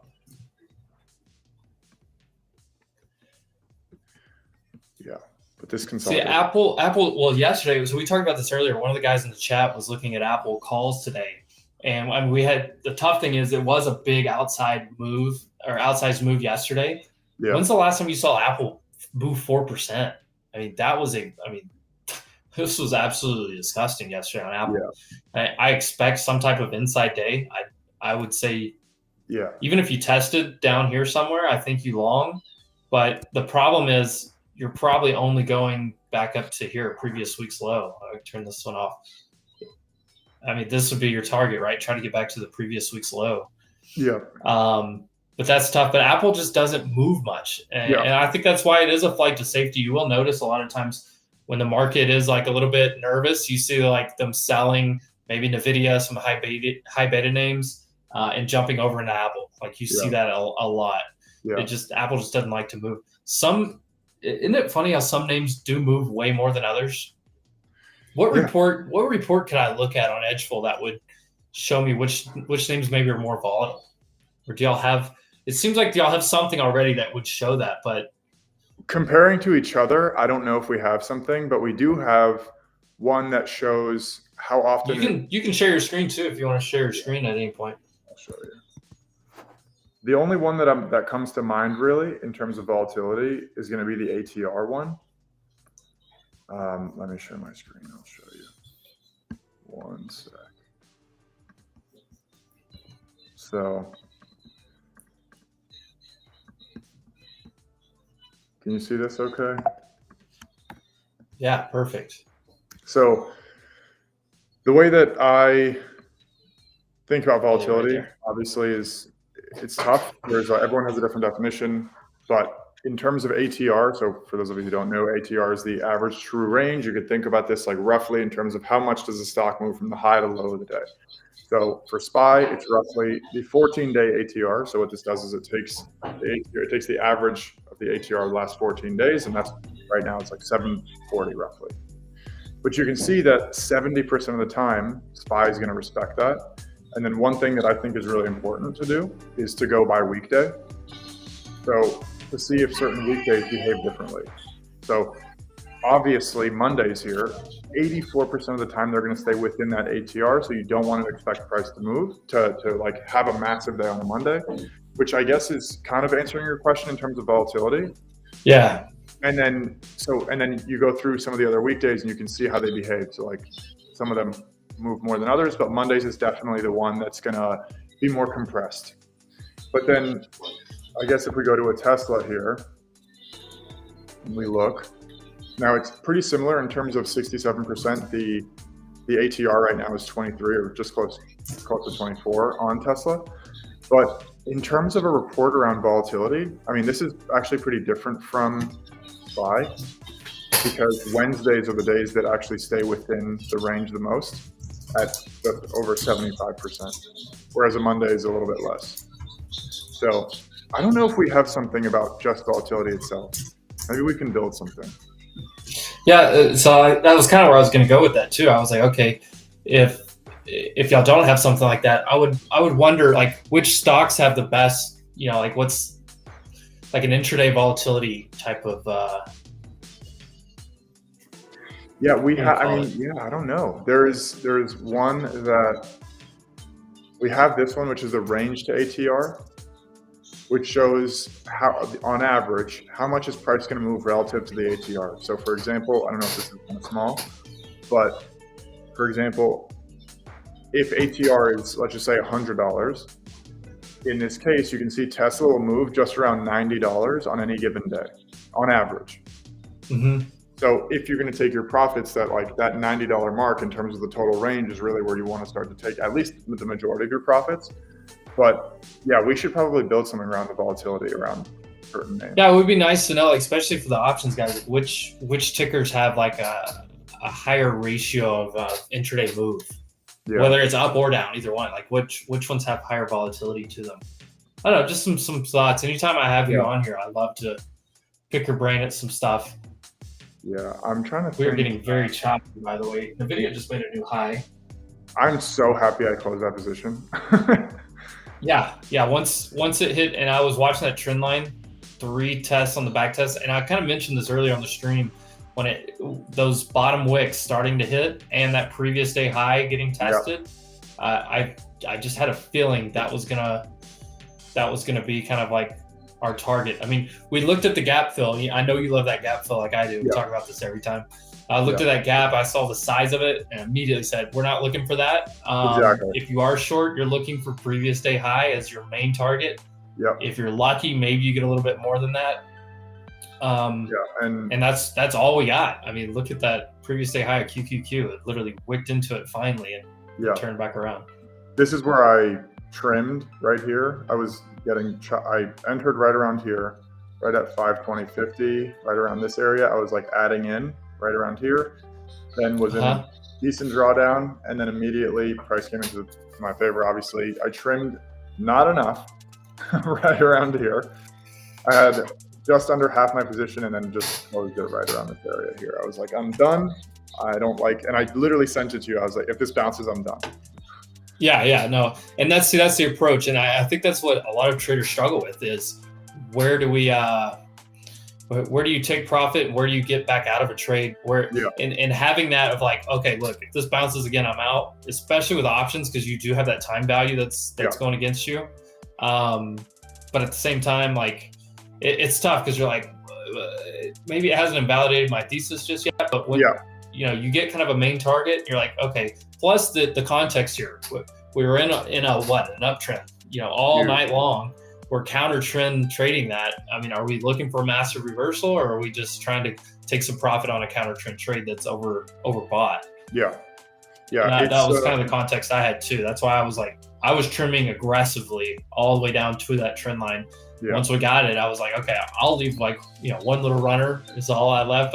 It was a tenth of my original trade that I was still in that I got stopped out of, which, I mean, and that's one thing with Edgeful that has helped me so much. And like, I sent you this privately, but I'll say it, here publicly, like I capture so much more, like, thank you for building this product. Cause I capture so much more profit now. I mean, I posted yesterday, across my 2 main accounts that I trade, my funded accounts, I've had 1 red day out of those 2 accounts. One of them hadn't had a red day at all. I've taken 2 payouts already this year. And a lot of that is like, not to brag on myself, this isn't like a blow my own horn thing, but it's, building a consistency. But a lot of that has to do with Edgeful, and I'm not just, it is what it is. I've found ways to capture profit, and I've found ways to stay away from terrible trades. We talked about, I sent you that tweet I sent out the other day. We're above previous day's high and everything, and I'm going, okay, we should close even with CPI and all that stuff going on. We should still close like break even. I mean, there's an 80% chance we have a green day. Yeah, at that point we were down pretty ugly. Where was that? Oh, that was this day right here, I think. Yeah, it was that day right there. Yeah. We were down near that low. I had some support there, and I was looking at it going, we should come back, and we did it twice. Like I did not expect that second drop, and we still came back and saved it. So like the data still held in. And I always tell people, like, if you look at the report for when previous day high is broken, especially like I use QQQ the most. If you look at QQQ on this, you'll notice that previous day high. What's the stat up to? 79. 70 right here is 70%, and then here is 73%. 70% in the last 6 months. Yeah. So whenever that happens, I'm going, okay, there's a strong number here that says we're going to close green. And if we don't close green. And then the customization you have on, which I'll explain in a second, but continue, it is on 79 and then 83. Okay. So that's where, that's the one I have on. What was the customization? What's that for? I don't know. So one of the, I'll actually explain it, which is, it's pretty important for people to understand. So, okay. Equities, whenever you hear on CNBC, whenever you hear on anywhere, this stock is up X percent, it is always, so even on TradingView right here. So let me just actually, even on TradingView, you see on this top left corner where it says plus 1.5%, 1.49%? Yes. For everyone watching, that is always, so now I'm going to show you how this is calculated. It's always from the previous close to this open. Yes. So in this case, it's up 1.4% from the previous close. So this considers the gaps. So if there's a huge gap, it's obviously going to be considered. However, if you look from the open of today, it's actually down 0.4%. So one thing to note, and this is for equities, and we also have the customization for futures too, but I mean, we have it so you can pretty much like focus on whatever is specific to you. And honestly, whatever you like to trade, because either way, you can just reference a different point. But when you look at the previous close, the close customization, you're saying for every time, I mean, this is a pretty obvious example. I mean, let's look at the other day. So in this case, if you're using the previous close to close calculation, it actually, you can see here, obviously price broke previous day's high, did not break previous day's low, but it closed above the previous day's high. Yeah. Which means that it was actually green when you use the previous close as the metric of is today previous close. So that's the one I'm always using. So for anybody that follows my videos or follows I use that because I'm looking at, and I do it the same with the gap fill. I'm looking at the close. I don't care what the overnight gap is as much. I'll look at it, but I'm going from where did price close yesterday? Like, there's after hours, there's pre-market trading, there's different opinions on those, but I'm just saying cash session, New York session. Where did we close yesterday? What are the stats? And the interesting thing, I'll add one piece here. Whenever we do close, like in the 20% of the time where it's not in the what do you call it? It's outside of the probability. So if it's 80% of the time that we're gonna have a green close, and 20% of the time it's not, when it is in that 20%, where we do still have like a red close, for example, it's usually by, this much. This much. And I've noticed that like a couple of examples I found where I was like, okay, here's an example of the 20% of the time where this data doesn't, hold true, or this thesis doesn't hold true. But what am I actually looking at? Okay, it's down a tenth of a percent instead of closing green. It closed a tenth of a percent. It's not like it's closing a percent green. It's not like it's way off. It's still like you can take, use your analytical brain a little bit and go a little bit further with that stat. But this day, I used this report. I had a big day, and the funny thing is, I longed the same trade twice. I didn't get the short at all. Oh, really? I was short, I think, a little bit earlier in the day and closed everything out. And I just waited and waited and waited. And then I picked a level I liked right in that area. I got long there. I took it back up. I closed right at, if you go to NQ, it was right at 21. It was right at a whole number. Is it 21K? Yeah. So I closed right there. I was actually in a space talking about earnings or something else, and I look over and I see like just this massive waterfall. I'm like, what is going on?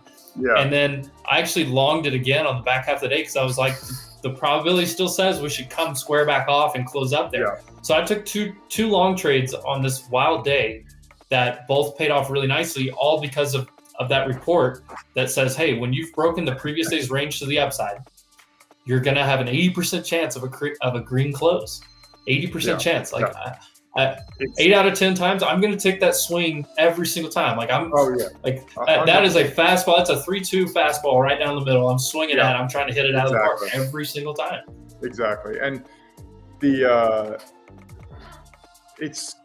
there are things where you can see this 80%. And I know that, for example, next time this happens, someone watching is going to take this trade, and let's just say that day is going to fall into this category where it's a red day, and they're going to be like, this doesn't work, whatever. The whole point of it is when you see this 80%, your mind kind of locks in on the 80, and you're like, oh, it's a lock. We're good. Like, it's a lock. Like, this is going to happen. There's such a high probability. But like, by definition, if something happens 80% of the time, it means it's not going to happen 20% of the time. So don't like full port your account on one trade expecting it to work. Just never full port your account. Let's make that clear. Never full port your account. But if you think about like what you're saying, if you take this trade 10 times, your probability is that 8 times it's going to work out. Exactly. So just make sure that's the way I look at it. Yeah, exactly. Yeah, make sure you can take it 10 times so that you get the 8 times for it to work out. You should be able to take, a handful of losses in a row and not blow your account. Like you should be setting up your risk management that way anyway as a trader. But I think this is such a strong stat. This is one of the main ones I go to every single day. Yeah. And I tell you, before you hear people talk about, previous day high or previous day low, and it's like, okay, that's great. It's something to watch. But this takes it just such a step. I mean, a whole floor higher. I don't even want to say a step higher. This takes it to the next floor. You're going a whole level up here because now you have strong stats to put behind it. When you see that we broke the previous day low, and it doesn't matter. You can trade both ways, right? So like that example of that day, you could trade short on that day, but you need to know if you were trading short in the morning, as we got down into the red territory, you should have been closing out of position because there is a high chance of reversal based on that statistic. And in my opinion, I read that as we're coming down in the morning towards that noon time. If I'm in shorts, I'm closing out of shorts. Like I'm out. Sure. Like I'm not going to keep leaving runners, or I'm not going to keep shorting pops at that point because the previous day high was broken. The statistics, and you go back 6 months, I mean, that's a strong amount of data. Now, how many times did it happen? I think it was like 67 times or something. 67 times, 53 of the 67 closed green. There you go. So think about that. If you take 67 times you take this trade, 53 of those are going to be green. You're going to be a winning trade 53 out of 67. There's your 80. Your 80%. And then that's a strong stat. Previous day's low too. Same thing in terms of 52 times total. 43 of the 52 closed red. This is like such a layup concept. So okay, I'll answer that question in terms of changing the date range. So I'll just kind of talk about this kind of high level. So the date ranges go back up to 5 years. Personally, you can do whatever you want. This is you can use your discretion. Personally, I think 5 years is too far back if you're day trading. Because the markets now don't move the way that they did before COVID, or before the 2020 election, or the bull run of COVID, or the bear market that came between COVID and now. And then now the run up again, and the new election. That there's like at minimum 3 to 5 different market environments in this 5-year period, at minimum. And when you look at the data that far back, what happens is you get so many different market environments that are skewing the data that is not reflective of what's actually happening now. So the highest time that I recommend going to is 1 year. And then that 1 year gives you obviously the most amount of data, but it also is, for the most part, relevant data. And then the 6 month, and the reason that we default to the 6 month is because it's the perfect sweet spot between enough data and the relevant market environment. And then the final thing that I recommend, and I don't really recommend going shorter than this, but is the 3 month. 3 month is obviously the least amount of data, but it shows you the really recent trend. Like, has something changed drastically in the last 3 months? Yes. That might kind of like raise the flag to the 6 month and the 1 year. Yeah, let me piggyback off that. So like I use it exactly how you just said it. I love 6 months. Yeah, Sometimes I'll do year to date. So like yeah, when we're now right now year to date obviously is not very, yeah, we're at 17 days. I'm not using it right now, but yeah, like when we were in August or September, that 9 month time frame, I would go there sometimes. Sometimes I go back a year, kind of depending on the scenario. yeah. And to take it one step further, because I want to know what's the current market conditions. I think that's kind of Exactly. the way you were putting it there. I want to know what's it acting like right now in the last X amount of time, the last half of a year. I think is Yeah, a good spot to look. This is how it's behaving, and you can also compare it too. So like I'll compare. Sometimes I'll be like, okay, a year, like the last year of data looks like this, but the last 3 months looks like this. And I can watch changes in that too. You can watch changes in volume. You can watch changes in exactly. the ranges. So like instead of watching, there's a volume and range report for Yeah, NQ that I really like on NQ. If you want to jump over to yeah.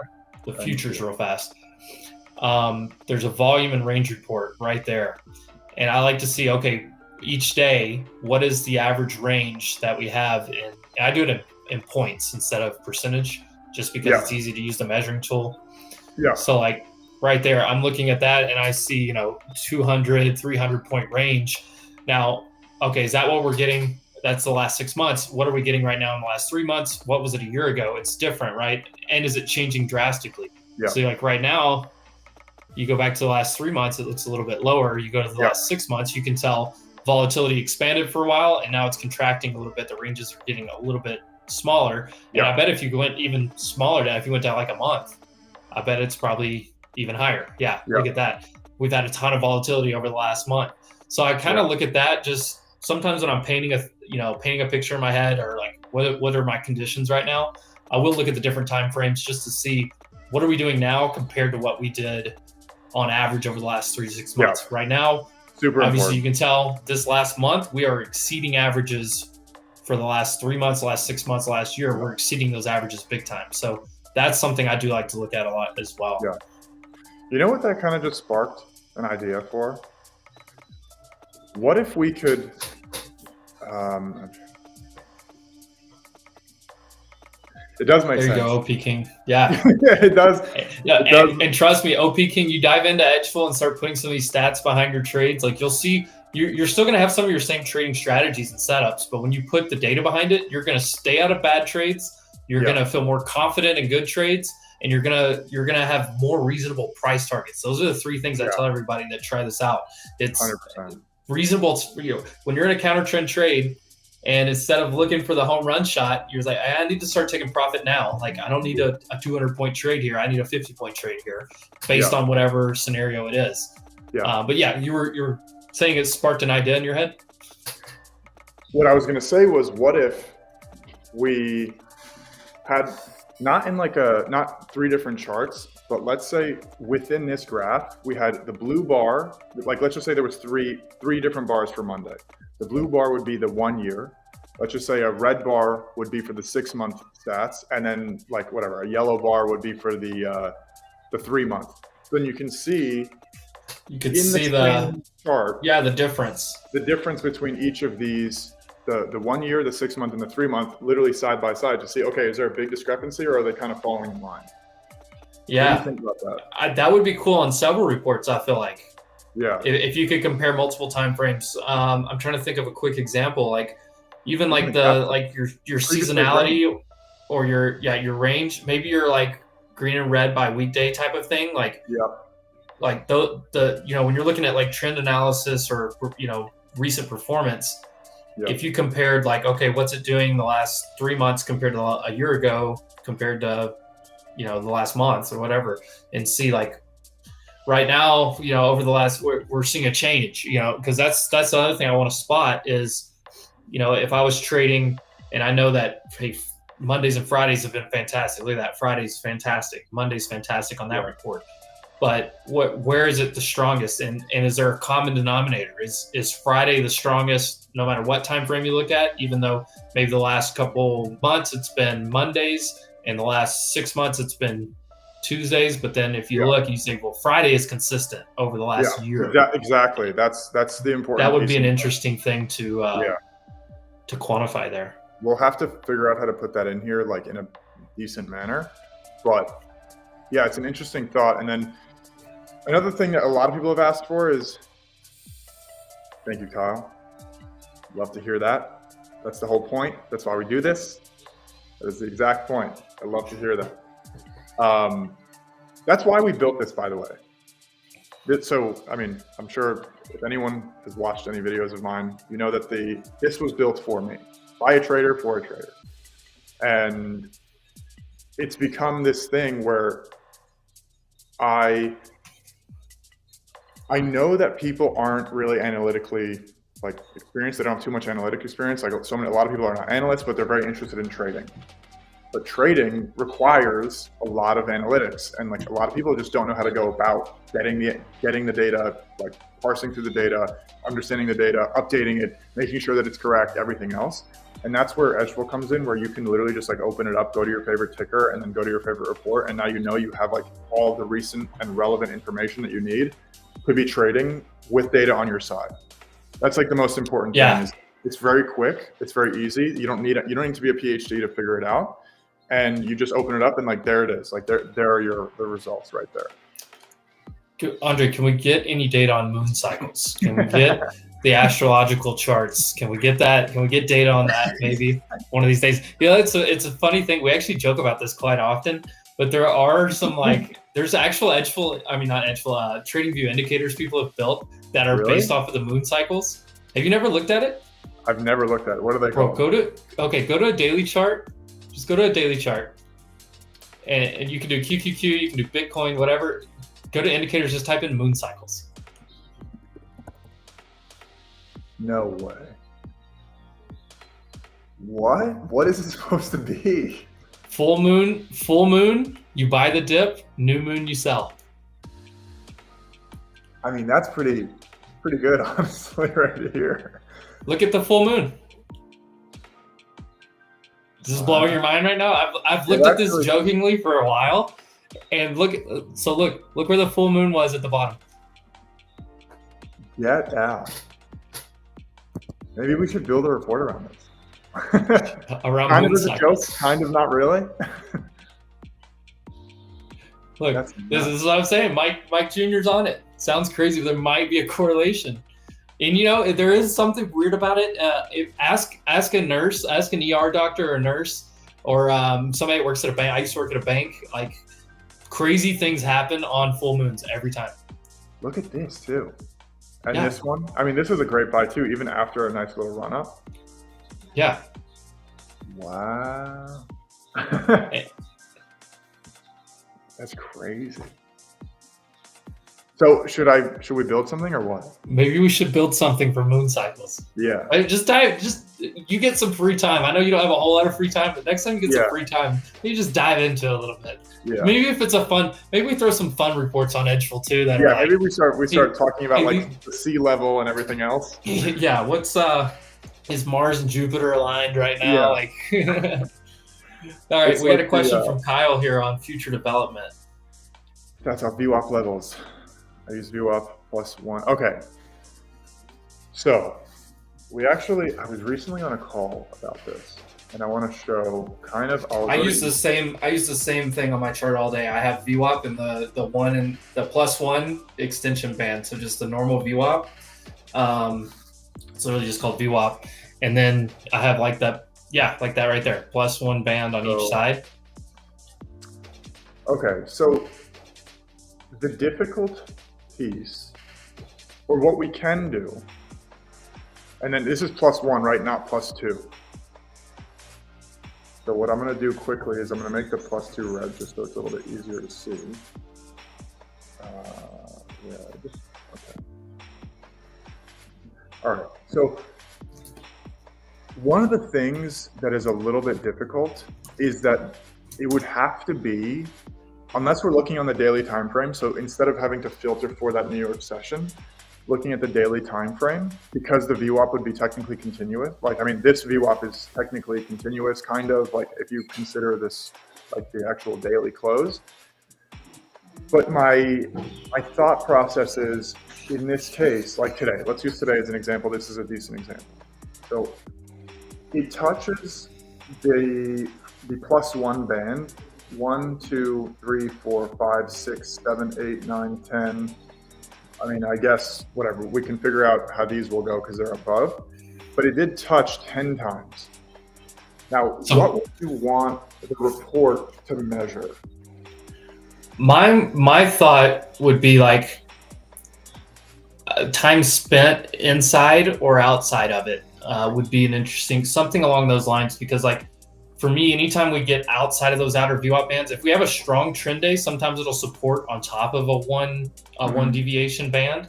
Yeah. But a lot of times, like once you accept back into it, you just stay in it, and like it starts to act as resistance, because it seems like a natural kind of like almost like a Bollinger Band type of scenario where like, hey, you're too far away from average price right now, and it starts to like act as like hey, let me push you back in the box a little bit. Yeah, exactly. So I'm just wondering, like, if like, hey, we've spent this much time out of it, we should revert back into it.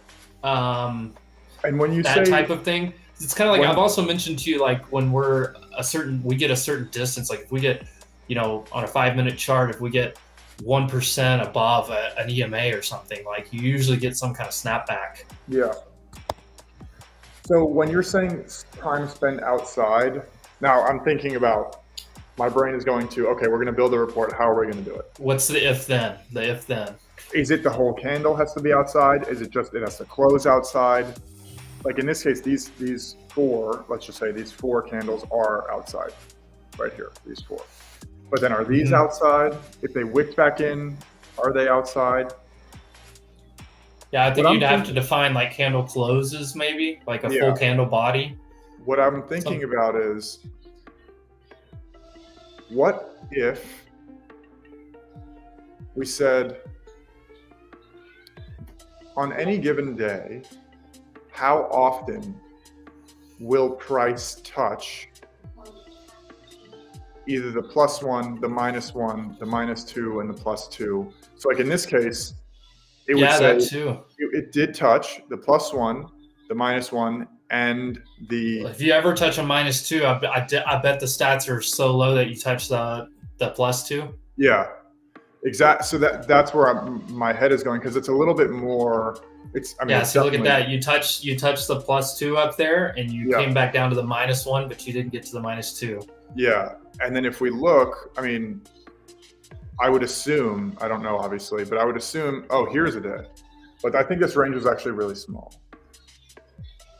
Yeah. What day was that? It was okay. It was on ES.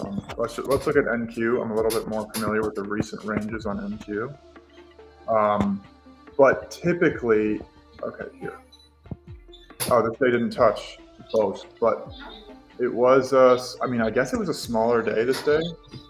But what do you think about that? What day was that? This is January. Wednesday the 8th. The 8th? This looks like a nightmare to trade. I'm trying to remember what happened that day. I mean, it doesn't look like it's anything FOMC related. Was it FOMC? No, right? No. Wednesday the 8th.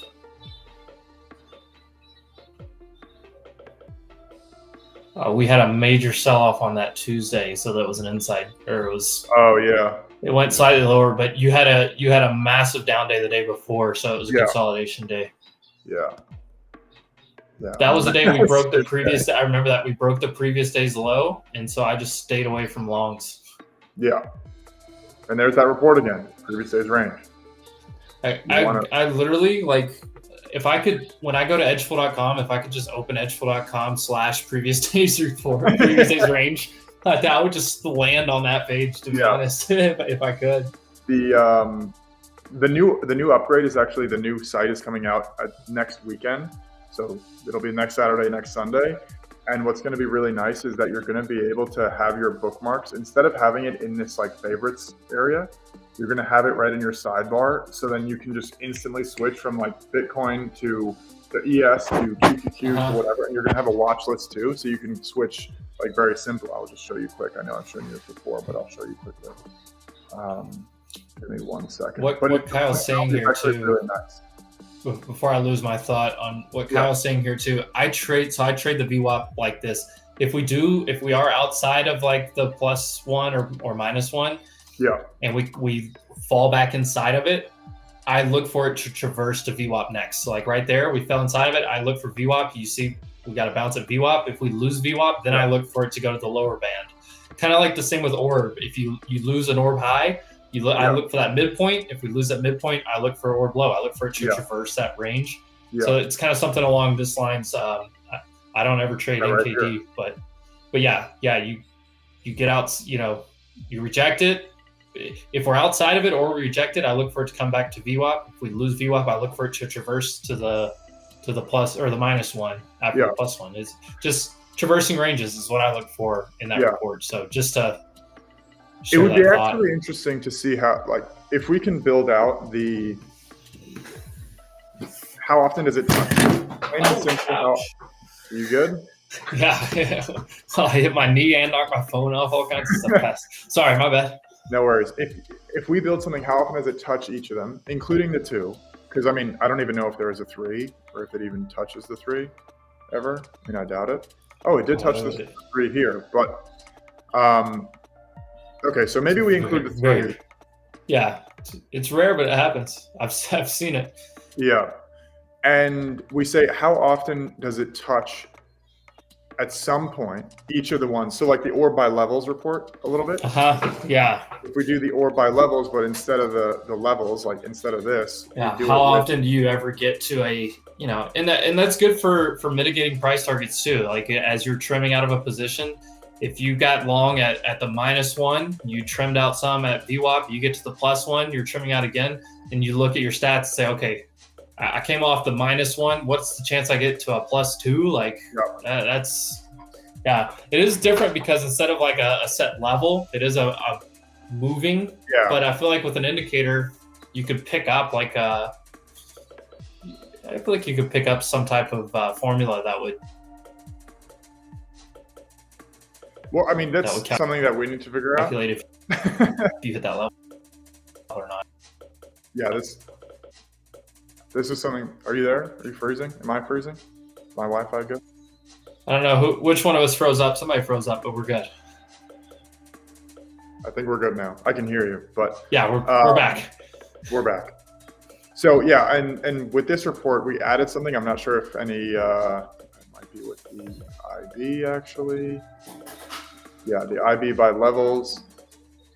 So yeah, we need to add this for the orb too, but we added a filter that allows you to say, I only want to look at breakout days, or I only want to look at breakdown days on the orb by levels. And I think that we can do the same here, where you can just see how often did it only touch 1 or more, or how often did it touch whatever. Good. Again, Kyle, love to hear that. Kyle, me too. I thought it like I paid attention to the midpoint of the orb before Edgeful, and actually I told Andre, I want that line added to if we can. Yeah. But beyond that, like I've looked at like, okay, well the previous week's range was this, so like an hour, if we move that range again to the upside or downside, but I never really thought about it like on an intraday basis with the orb. Like if the orb is 100 points, like we should look for 50 points or 100 points above that on a breakout or a breakdown. Yeah. So yeah, I really like that one. Yeah, and the one thing that I'll say for anyone who doesn't have our indicators, they're part of the subscription, but the orb by levels indicator will make your life so much easier to understand what the levels are. So I'm just going to put it on right here, and then you're going to see. Just give it a second to load. Give it a sec. Oh, there it is. Okay, so then now you will automatically have all the levels plotted for you instead of using. I know that some people use the fib tool and they mark the extensions, but there's a really big flaw with that where depending on the direction that you plot the fib, this is the 1 and this is the 0. So then now this becomes a 0.5, and then now you need to reference the 1.5. Like it's a weird. It can only go one direction. Exactly. So that's why we built this indicator, so it like will automatically plot for you, and then also you can set it to more days back. So I can put it to 50 days back. Yeah, if you go back and look at an example from a previous day, you'll see like it really respects these levels a lot. Because if your range was, like I was saying earlier on NQ, if your range was a 100-point orb and you break out of it, the next spot to look is 50, a 0.5, so 50 points outside. And instead of trying to calculate that or measure it, an indicator that just throws it on my chart is awesome. Yeah, and all the indicators that we have are just for everyone. All the indicators that we have are not based on like buy or sell signals. They're all just to make your life easier. Like the orb buy levels, like this blue box that we have, the market sessions, like you can automatically plot out your Tokyo, your London, your New York session, etc. And then you can see that, why did it go away? You can see that it will plot out all your sessions for you. So whether you're trading the market session breakout, market session correlation, you're trading whatever, we have a report for, we have an indicator for it. We have almost an indicator for every report. So we're trying to obviously build them all out. And then we're also going to be building them for NinjaTrader too. So I know a lot of people use NinjaTrader, and we're going to convert all these to be NinjaTrader also. I had a conversation with a guy from NinjaTrader the other day about some stuff.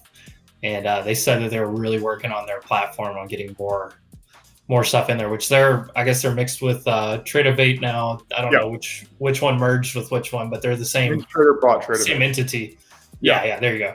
Yeah. And I know they're trying to really improve their platform. I like NinjaTrader. Honestly, it's not bad. The desktop version I think is a pretty solid application. And being able to get these indicators across other platforms would be great too. I mean, I live on TradingView personally, so it's not a huge thing for me, but I know a lot of the traders I trade with or work with or try to help out. They like NinjaTrader and stuff as well. I will say this: that market sessions correlation that you were just showing, or just the different market sessions. Yeah. For those of you that listen to us on Spaces, Frank, who former institutional guy that worked at Wall Street, ran some funds. Worked on the floor for years. He's got over 20 something years that he worked over there. He loves this. He talks to me about this. So it's not something like I look at every single day, but it's nice that like when you trade with somebody else that uses Edgeful too, and they're like, hey, I see this one. Or some of the guys in the chat, they're like, hey, look at the orb here. Look at the IV instead of the orb, and it'll catch something. So it's fun trading with other people that are also using Edgeful. But Frank, when you jog my memory, those that know Frank, we all love Frank the Tank. We all love him. But he loves looking at the London session compared to the New York session and seeing which side breaks, or if there's a certain trend analysis that you can look at from overnight. That and there's obviously there's reports, but the breakout report, so he puts this on my radar. So it's not only am I looking at a lot of Edgeful stuff, but I have like other traders around me now that are using Edgeful that are throwing those little like nuggets of information in there. So we're, as a team, we're starting to build some nice, strategies and stuff, like using, because I'm already trying to put gap fill with previous day. I'm putting, an orb. I'm putting 3 or 4 things together into my thesis, right? My bias, my data bias, which is my new slogan, right? Biases are good. Build them on data. Yeah. Biases are bad when you have emotions or whatever. Everyone tells you bias is bad. I'm changing that in 2025. I'm saying bias is good if you have the right things behind it. If you have quantifiable data, from Edgeful would be the preference, obviously. Quantifiable data behind your bias.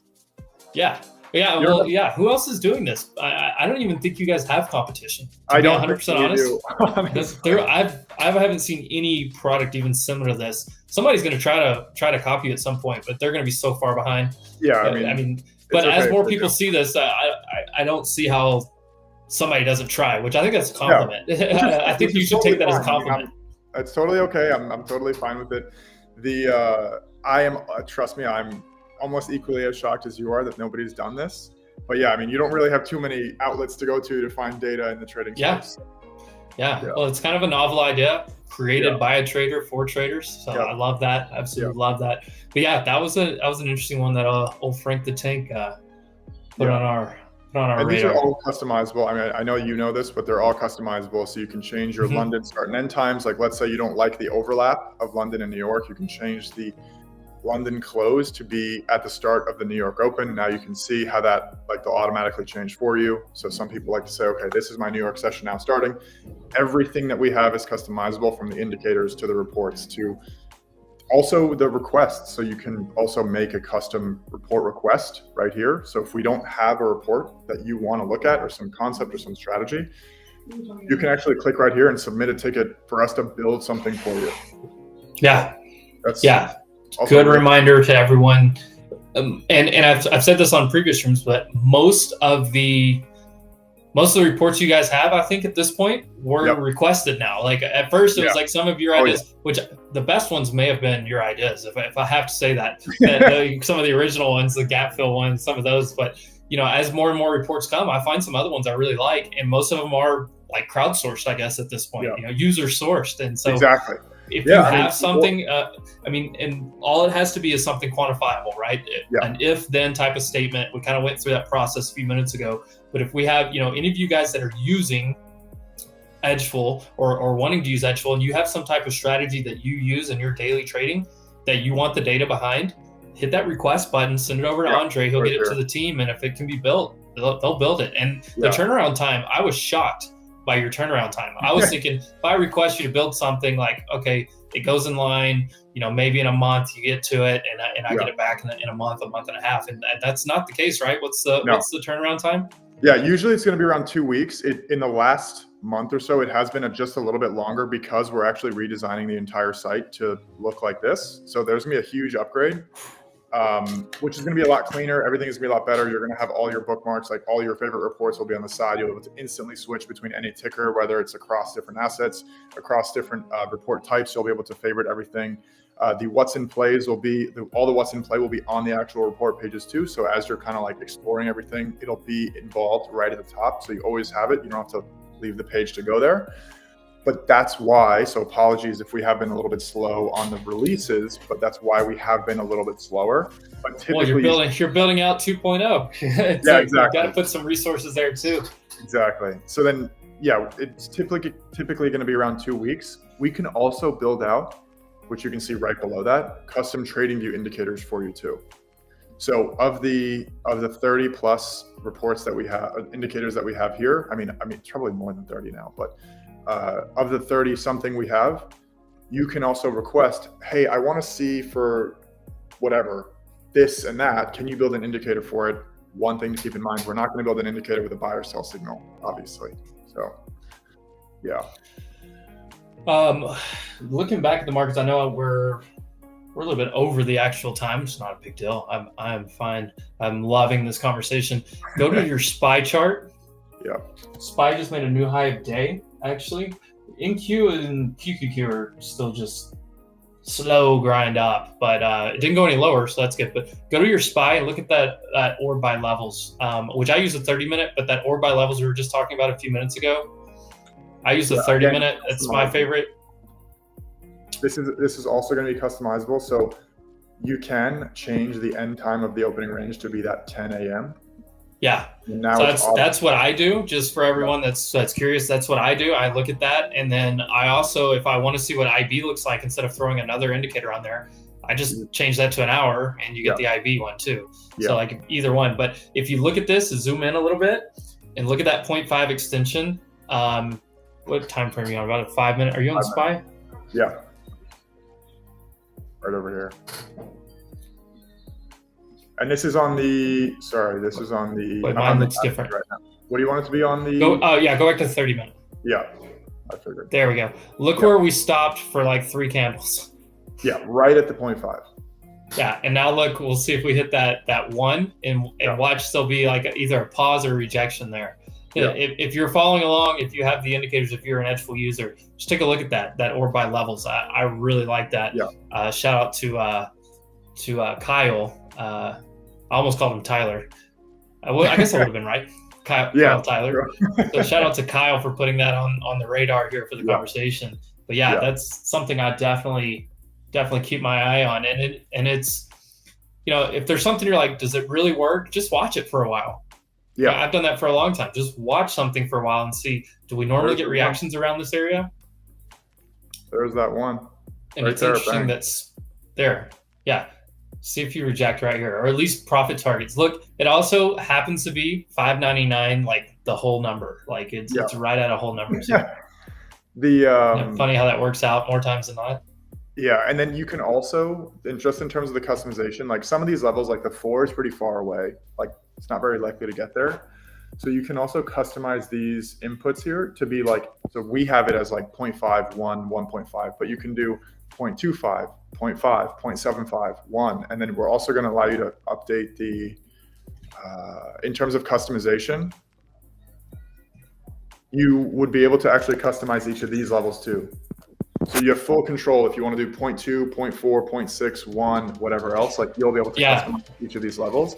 Not right now, but after we release the new update. And I do see this question here. Yeah, so I can think of one, but I'm curious if you have something like if we're taking, some type of analysis right here. We're coming in. We're not to the launch hour yet, but we're getting close. If you were looking at a trade right now, or maybe staying away from a bad trade, either one. What's something that you would analyze right now going into the rest of the day? Yeah. So one thing that always pops into my mind around this like noon time, this like lunchtime, is if you go to the volume report type and you go to the intraday volume and range, you see that on average there's going to be a huge drop off in volume and range naturally. Like not really surprised. Nobody would be really surprised by that. But you're going to see a huge drop off in volume and range. So if you are going to be taking a trade, I would be very careful about forcing something. Like I would be looking for higher quality setups right now, more than like trying to enter just for the sake of entering, because it is much more likely you're going to be sitting in some sort of consolidation or some sort of like range or some sort of chop. So that's one thing that I'd say. Maybe you want to use a little bit lighter size and widen your stops, just expecting the market to not really move in a certain direction with some like volatility. Yeah, so like to look at that just one step further, I would say if I am taking a trade right now, knowing that the range this time of day and for the next few hours is really small, if I'm in options, I'm going to be extra careful. If I'm in futures, I'm going to look at this and go, okay, if I take a trade right now, I don't need to look for either direction. I don't need to look for a 50, 100 point move over the next 3 hours. I need to look for like a 25, 30 point move. I need to be setting reasonable targets and making sure I'm capturing the profit that makes sense, right? That hey, this time of day we don't have a big range. I need to chill out here, or I need to say, okay, if I enter here, I need to look at it at shorter take profit targets rather than longer, or just know if I am looking for a longer target, it may take the rest of the day.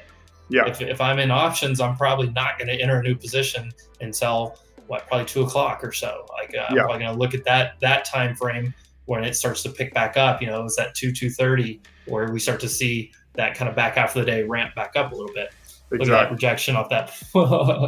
I know it's just like level. Or the other thing I have one example. Like this, yeah. How do you not see this and not say, hey, I want this on my chart? Like that's the way I think about it. Yeah. One other example, just to go back to Nothing to See Here's question. Yeah. So on SPY right now, if we look at the IB, the initial balance, that first hour, no, not by just any of them, right? Just I would say more the report is what I'm going to focus on here. But we look at SPY, and we say, okay, the initial balance, the first hour. Throw that on SPY for me. I know you're getting there. Perfect. What are the chances that we have a double break? 24%. We've broken the upside. Yeah. So if I am playing some type of reversal trade here, like I'm looking at this, maybe it's a shooting star that we get here. We've hit the extension. I do not want to take a trade that is looking for low of day. Yeah. I don't. Like the rest of the day, I'm not looking for us to reverse all the way back down because there's such a low chance of that happening. I can combine this report with the previous day's range that we've broke to the upside with the gap fill reports, and I can say if I take a reversal trade, I'm only looking to maybe back test the IB itself Yeah. And if that fails, maybe I hold some runners, but I'm not gonna have any targets today that look any lower than that, because there's only a 24% chance that we do come down and break that lower one. So that is a perfect example that I would look at right now and say, okay, we should not have a full fall apart reversal today based on the data. So there's a report that I would use right now in a trade. And I wouldn't take any longs up here, but if we do pull back, I would probably be more of a, maybe a dip buyer. We are up a lot, so that's tough. So like scenario wise, I probably don't want to be in a whole lot of trades today. Yeah, 100, and I personally agree, especially because of that consolidation. Like, we are making a decent move right now, but this is where you start to FOMO into trades, and like this is where you start to get sloppy. Most people will start to get sloppy coming into the weekend. And then if you have a really bad day on a Friday, what tends to happen is you like kind of bring that grudge into Monday, and then your Monday kind of sucks. And already the market environment on Monday is like not great. So then what you're doing is you're like revenge trading on a Monday when there's like not too much opportunity typically on a Monday. And it's just a recipe for disaster. So, I mean, my advice now would be, don't try to force anything unless you see a really good setup or your risk is very small, because today's not the day. I just don't today. And we still have the rest of the options expiring by the end of the day. So that's going to be an interesting dynamic to go through. Look at that rejection on the 0.1 extension of my 30-minute orb on SPY. Yeah. And now you look and see, does it come back down to that 0.5 and hold? Does it fell there? Then you look for it to come back to the that's also the a good point. Maybe you want to look for one of these, or at least a short targeting this area. Short back to the 0.5. I take this trade all the time. Yeah, I would consider it right now. The conditions we're in right now, I'm not super. I got that short off the open. I got back to my trend line. I didn't long from there, and since I'm not long from there, I don't want to long up much higher right now, because that's played out. Now it's like, let's wait for the next full setup. Not like, okay, it looks like it's going this direction. Let me just jump on the train. I don't feel like today's the day to do that, just personally. Yeah, and I'll just say that the discipline piece here arguably is one of the most important pieces to save your account. Can you build me a discipline indicator? Yeah, I wish. Can you build something with discipline that just like locks me out, just puts like a red screen, like don't trade right now on my screen? Right? If only that was boy, that would solve a lot of traders' problems. But, I mean, that would solve like a ton of traders' problems. I think that's the biggest issue. Step one is the easy step, learning some basic, TA. And then step two, starting to build a strategy. But step three, having the emotional control, that's the toughest thing. But one thing you can do is, instead of, letting your emotional decisions get to you, dealing with FOMO and stuff, when you start to look at the data, I'm so much more comfortable dealing with FOMO when I know the data is stacked against it. Yeah. Because if I had to explain that to somebody, I think about trading as a business sometimes, Andre. Let's say you're my boss. Yeah. And I'm trading, and I take a bad trade, right? And I have to go, or I'm taking a trade right now, an entry to that trade. There's that rejection right back to the 0.5. Yeah, By the way, look at that. This is playing out beautiful in real time. Hope somebody in the chat took that trade. But no, if you're my boss and I'm looking at this right now, and like, let's say I took a big swing at a short all the way for low of day. Could I go to you, my boss, say, Andre, I took this trade because of this? Or am I tilted? Am I making a bad decision? And if I think about the data right there and I go, I mean, you're my boss, you could point to this and go, why did you take this trade when you know the data right here in your face is telling you this is a terrible, 31. Yesterday I was looking at one of the reports, it was like 2 out of 126 days or something like that. I was like, this is not going to happen. Like, I could not go. And you see like, okay, no breaks. I think that's what it was. Maybe it was yesterday. I think it was yesterday on QQQ. We were inside the IV for a long time, and I said one side or the other is going to break. Yeah. And it was yesterday on QQQ. I'll look right now. Look at QQQ's IB yesterday. Oh, yesterday. We were in it all the way until 11:40, almost noon. So I was looking at that about noon, and we were in the middle, and I was like, look, I don't know which way this is going to go, but I can tell you with pretty much certainty, only 2 times out of the last 126 days has it stayed inside of this. So it's going to break somewhere, and I'll wait for that to happen. So what I did was I waited for that break, and once it did break, and we saw, actually, I didn't even take that trade. I waited for the second one. I was like, okay, now we broke the lower one. I'm not looking. So let me walk you through this real fast. We finally got that break, the first one that broke through it, right? And I said, okay, we've hit that step. But now that we've broke the bottom side, I don't think we're going to go break the upside. I want to wait for a short to play out. Correct. The short played out, and I actually took a long because we finally came down to some support levels I had down there, right there. Yeah. I took a long right there and set in it basically for the rest of the afternoon. We came right back to the middle. I got out of the trade, captured as much profit as possible. Yeah. Andre, you tell the people, why did I not look for this to go to the top? You want to know why? Because it only happens 24% of the time if we actually throw it on QQQ. Okay, even worse. This only happens 17% of the time. Yeah. So look, in the first part of the day, I was looking at 1.59% saying this is going to break one side or the other. I don't know which one's going to break one side or the other. Then when it did finally break and came down, okay, now I'm not looking because of that 17% number right there. You don't want to be doing either one of those happen. I'm not looking for that. Exactly. Never. I don't want 17% odds. I want 80% odds. I want 60% odds. Anything greater than 50 even is decent for me.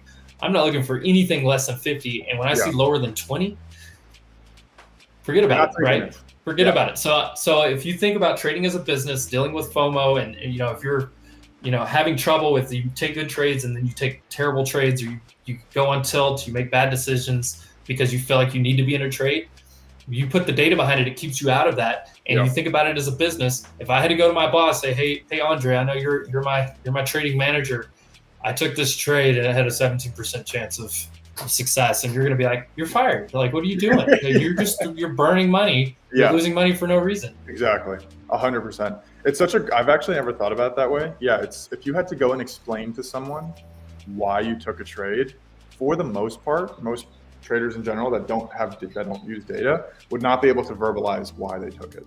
Yeah. And even if they did, they wouldn't know what the actual data behind it is. Like, for example, if price is coming back into a fair value gap, and then there's this happening, and then 8 other confluences happening, you actually know the data behind why or how often it actually works. Yeah.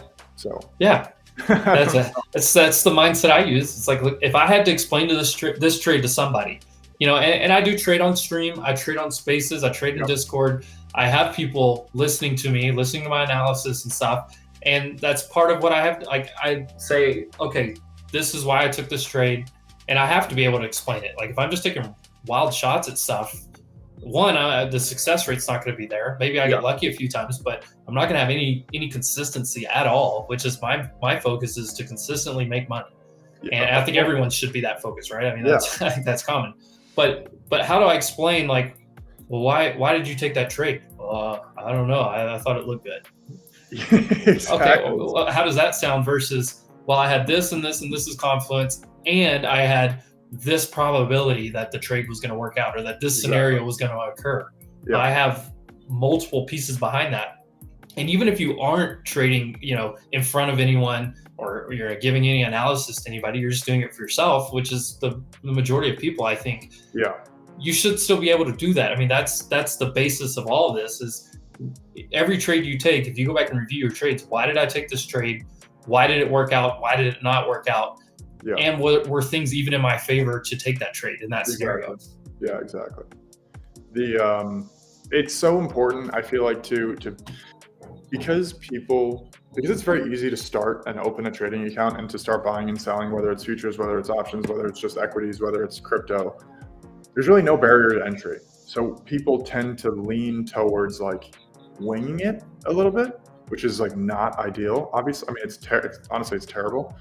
But when you wing it and you don't actually have a reason, like Emp was saying, you don't have a reason for why you're in the trade, and actually reviewing your trades to say, this actually worked out, and hey, this was a great setup that didn't work.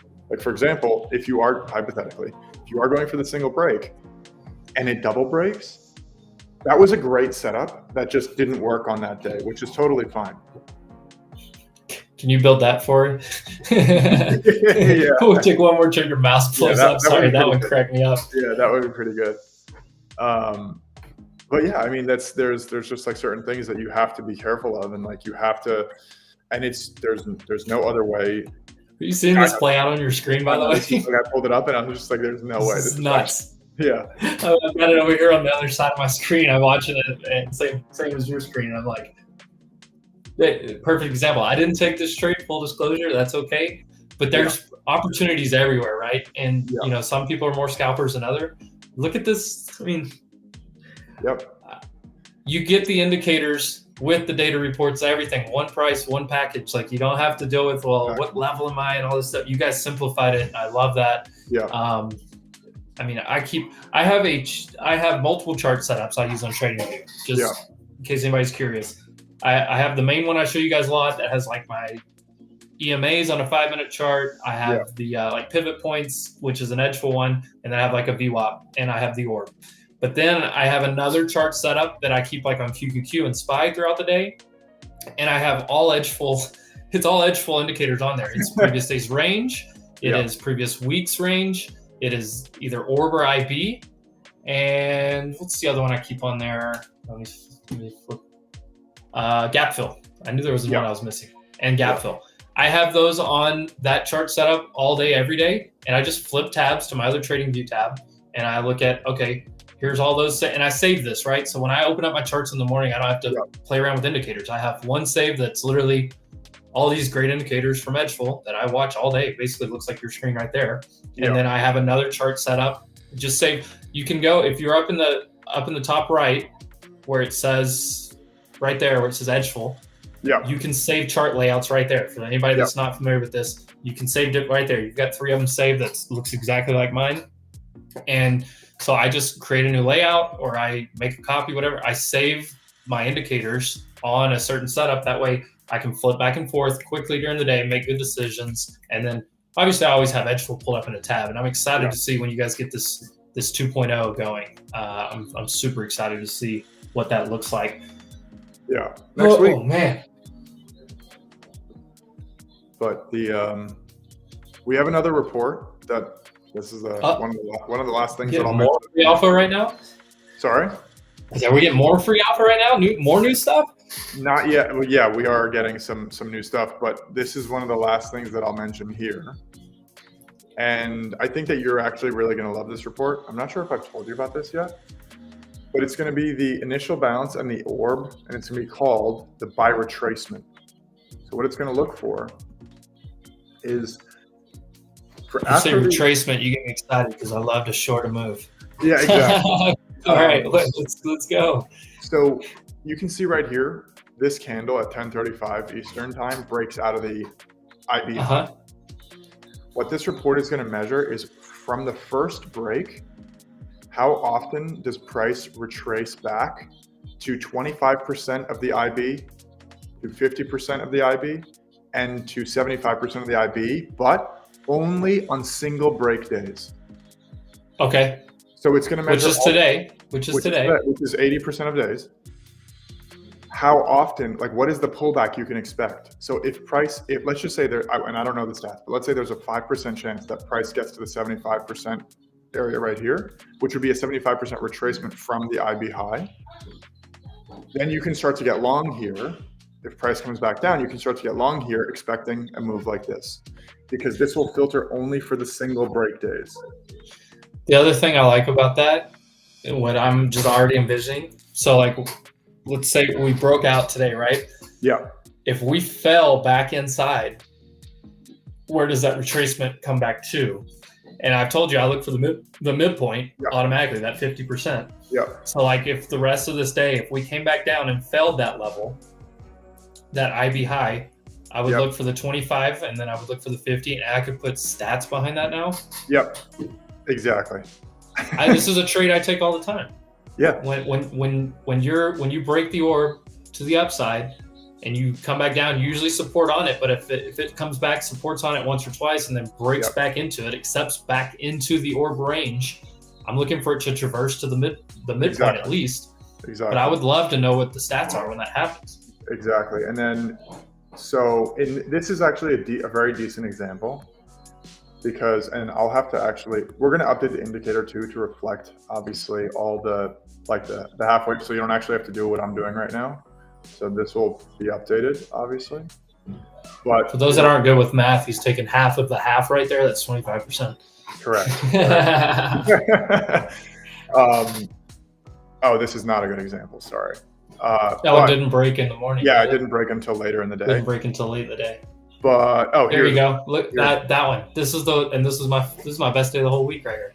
Perfect. So right here, and then now I'm gonna do this, and then now I'm doing that, and then now I'm doing this. Okay. So by the way, guys, what I just did there was I'm using the measuring tool, and the measuring tool automatically plots the halfway point by the horizontal bar right here, and it also plots the halfway point like on the x-axis and the y-axis. So what I just did was I measured the IV range, and then I marked out the halfway point here, which is 50%. And like Emp just said, then I measure from the 50% to the bottom, which gets me that 25%. You're not gonna have to worry about doing that because we're gonna build an indicator for it that will do it automatically. But just for anyone watching that might be like, what did he just do? Yeah, what is he doing? Well, the awesome thing is you're gonna build it where it automatically does this. And exactly. Boy, look at that back test. I remember getting short on that back test right when it broke through and then came back. Yep, there's one right here. I shorted right there, and I closed out once we got the new low of day. And then that's when I said I'm not looking for any more shorts because of the scenario we were in that day. Yeah. And then actually that we should consider the orb low and high too. Like how often does it come back to touch the actual orb high? Yeah, it should, because you almost always get a back test. Almost always. I would say it's very rare that you don't back test the orb. I don't have the stats on it. That'd be an interesting stat to see. Yeah. But like, I mean, that's what I would wait for most of the time. I mean, you get a break through the orb, your entry needs to be on the back test of it. Yeah. Interesting. But I remember, so my long trade this exact day, I was trimming back into that previous low that when the first impulse came down, and then my second major trim was at the orb low. I was like, look, I'm looking for my second trim to come back to the orb low. So as we were coming back up on the long, so a little bit later in the day, right there, I took off my second major trim there, and then I was looking for the midpoint. And because I was not looking, obviously we talked about it, I was not looking for it to traverse the whole thing. So I was looking for the midpoint. And to have the report to tell me how often that happens would be beautiful. Yeah. And that 75%, I mean, I have no idea. We don't have the data on it. But this 75% retracement, I feel like is just not going to be that much. And that's going to be I don't think it is. I think because, and I mentioned this forever ago, when I pointed out that orb midpoint to you, and I said, like, I want that on the indicator because it's something I just watched, because I was doing it like you did. I did the measuring tool, where's the midpoint? That's going to be my target. I want, if we fell one side of the orb and come back into it, I want to look for the middle. I want to find the middle of the range as my target, because we don't always traverse the whole thing, especially on a day like this. Yeah. And I'm excited to see what the stats actually are behind it. So am I.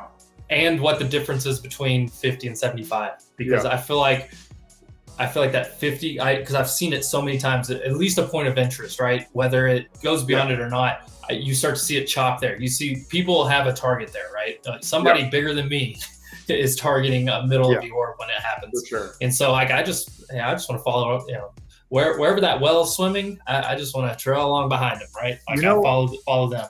What I said this once, really long time ago, and I said it just kind of, like, we always just kind of wing it on the streams. Like we never have any, we've never had a script. We've never had a script, and I love that. And I cannot stand a script. I hate when any stream or any content is like very scripted.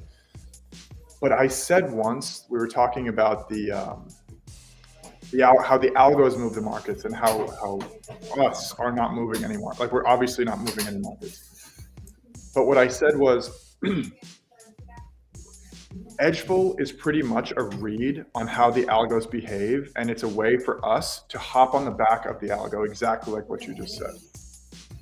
So if something happens 80% of the time, this is because an algo is driving this move. There's no other really way around it. These are algorithmic moves from giant institutions, and this is the way that you can kind of get a lens into how these giant institutions actually trade, where you otherwise would not be able to. Does that make sense? Yeah, exactly. I mean, I don't know, it's funny. I've never really heard somebody put it into words like that, but it's always been like my thought process, I guess. Yeah. Like you just verbalize kind of a thought process that I've always had trouble describing. Yeah. Just understanding that we don't move the markets, the algos move the markets, and like when you see the data like this is your way of kind of like hopping on the back of what the algos are doing, which is obviously what you need to do. Well, it's like I tried to explain this to my mother-in-law, who doesn't have a whole lot of clue about the markets, right? Especially the U.S. markets. But I was just talking to her last night. I got done doing some work. I went out there and she was here at our house, and I was kind of telling her a little bit what I do, trading and stuff. And I was explaining to her. She's like, "Yeah, it's cool seeing like the old movies, or like back in the day, it was everybody screaming, on the floor of Wall Street. They're on the phone, and they're buy, and then you see them, and people are fighting over each other.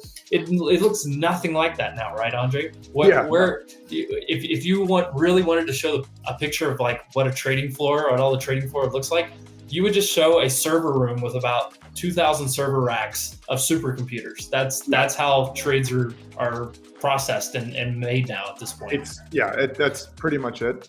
Honestly, it's like in terms of the giant moves, there's very little human interaction. Obviously, there are these algorithms that get programmed by humans. But in terms of like some guy calling to say, I want to buy 10,000 shares of Apple, that's well out the window. Yeah, it's all algorithmic trading at this point. Yeah. And there is some control to it, right? Where people are controlling the algo, they're pushing it different directions maybe, but it's pre-programmed by humans, but it's still pre-programmed, and then they just kind of it's like a throttle button, I guess. It's almost like they're throttling it up or down at times. Exactly. But a lot of if-then statements. But it's not just people screaming on the phone like it used to be, waving papers in the air like all the old movies are. It's cool to watch that, right? It would have been cool to see that in action, but obviously now it's much different. And just to paint that picture for people, because algos are what they are. Exactly. And they control the markets whether we like it or not, and it's just up to us to kind of figure out like what are they doing. And I mean, this data here from Edgeful is what gives you the insight on, okay, what's the move, what's the thing, like what's going on right now. And what's great is that it also updates as the algos update. So as the market environment shifts, you get to see that and how things will change. So, I mean, I think even based on like, don't even like take my word for it, like take M's word for it, but like anyone else, any of the reviews that we have in our Discord, like some of the people are posting like crazy like that changed my life. Like I'm so happy I discovered this app, like one after the next, and it's very humbling for us. It's very like nice. Yeah. Well, that's the big reward in it too, right? I mean, you're building a business, obviously a fantastic business, but you get the reward aspect out of it. I've gotten a lot of those messages that the gratitude, it's amazing to see.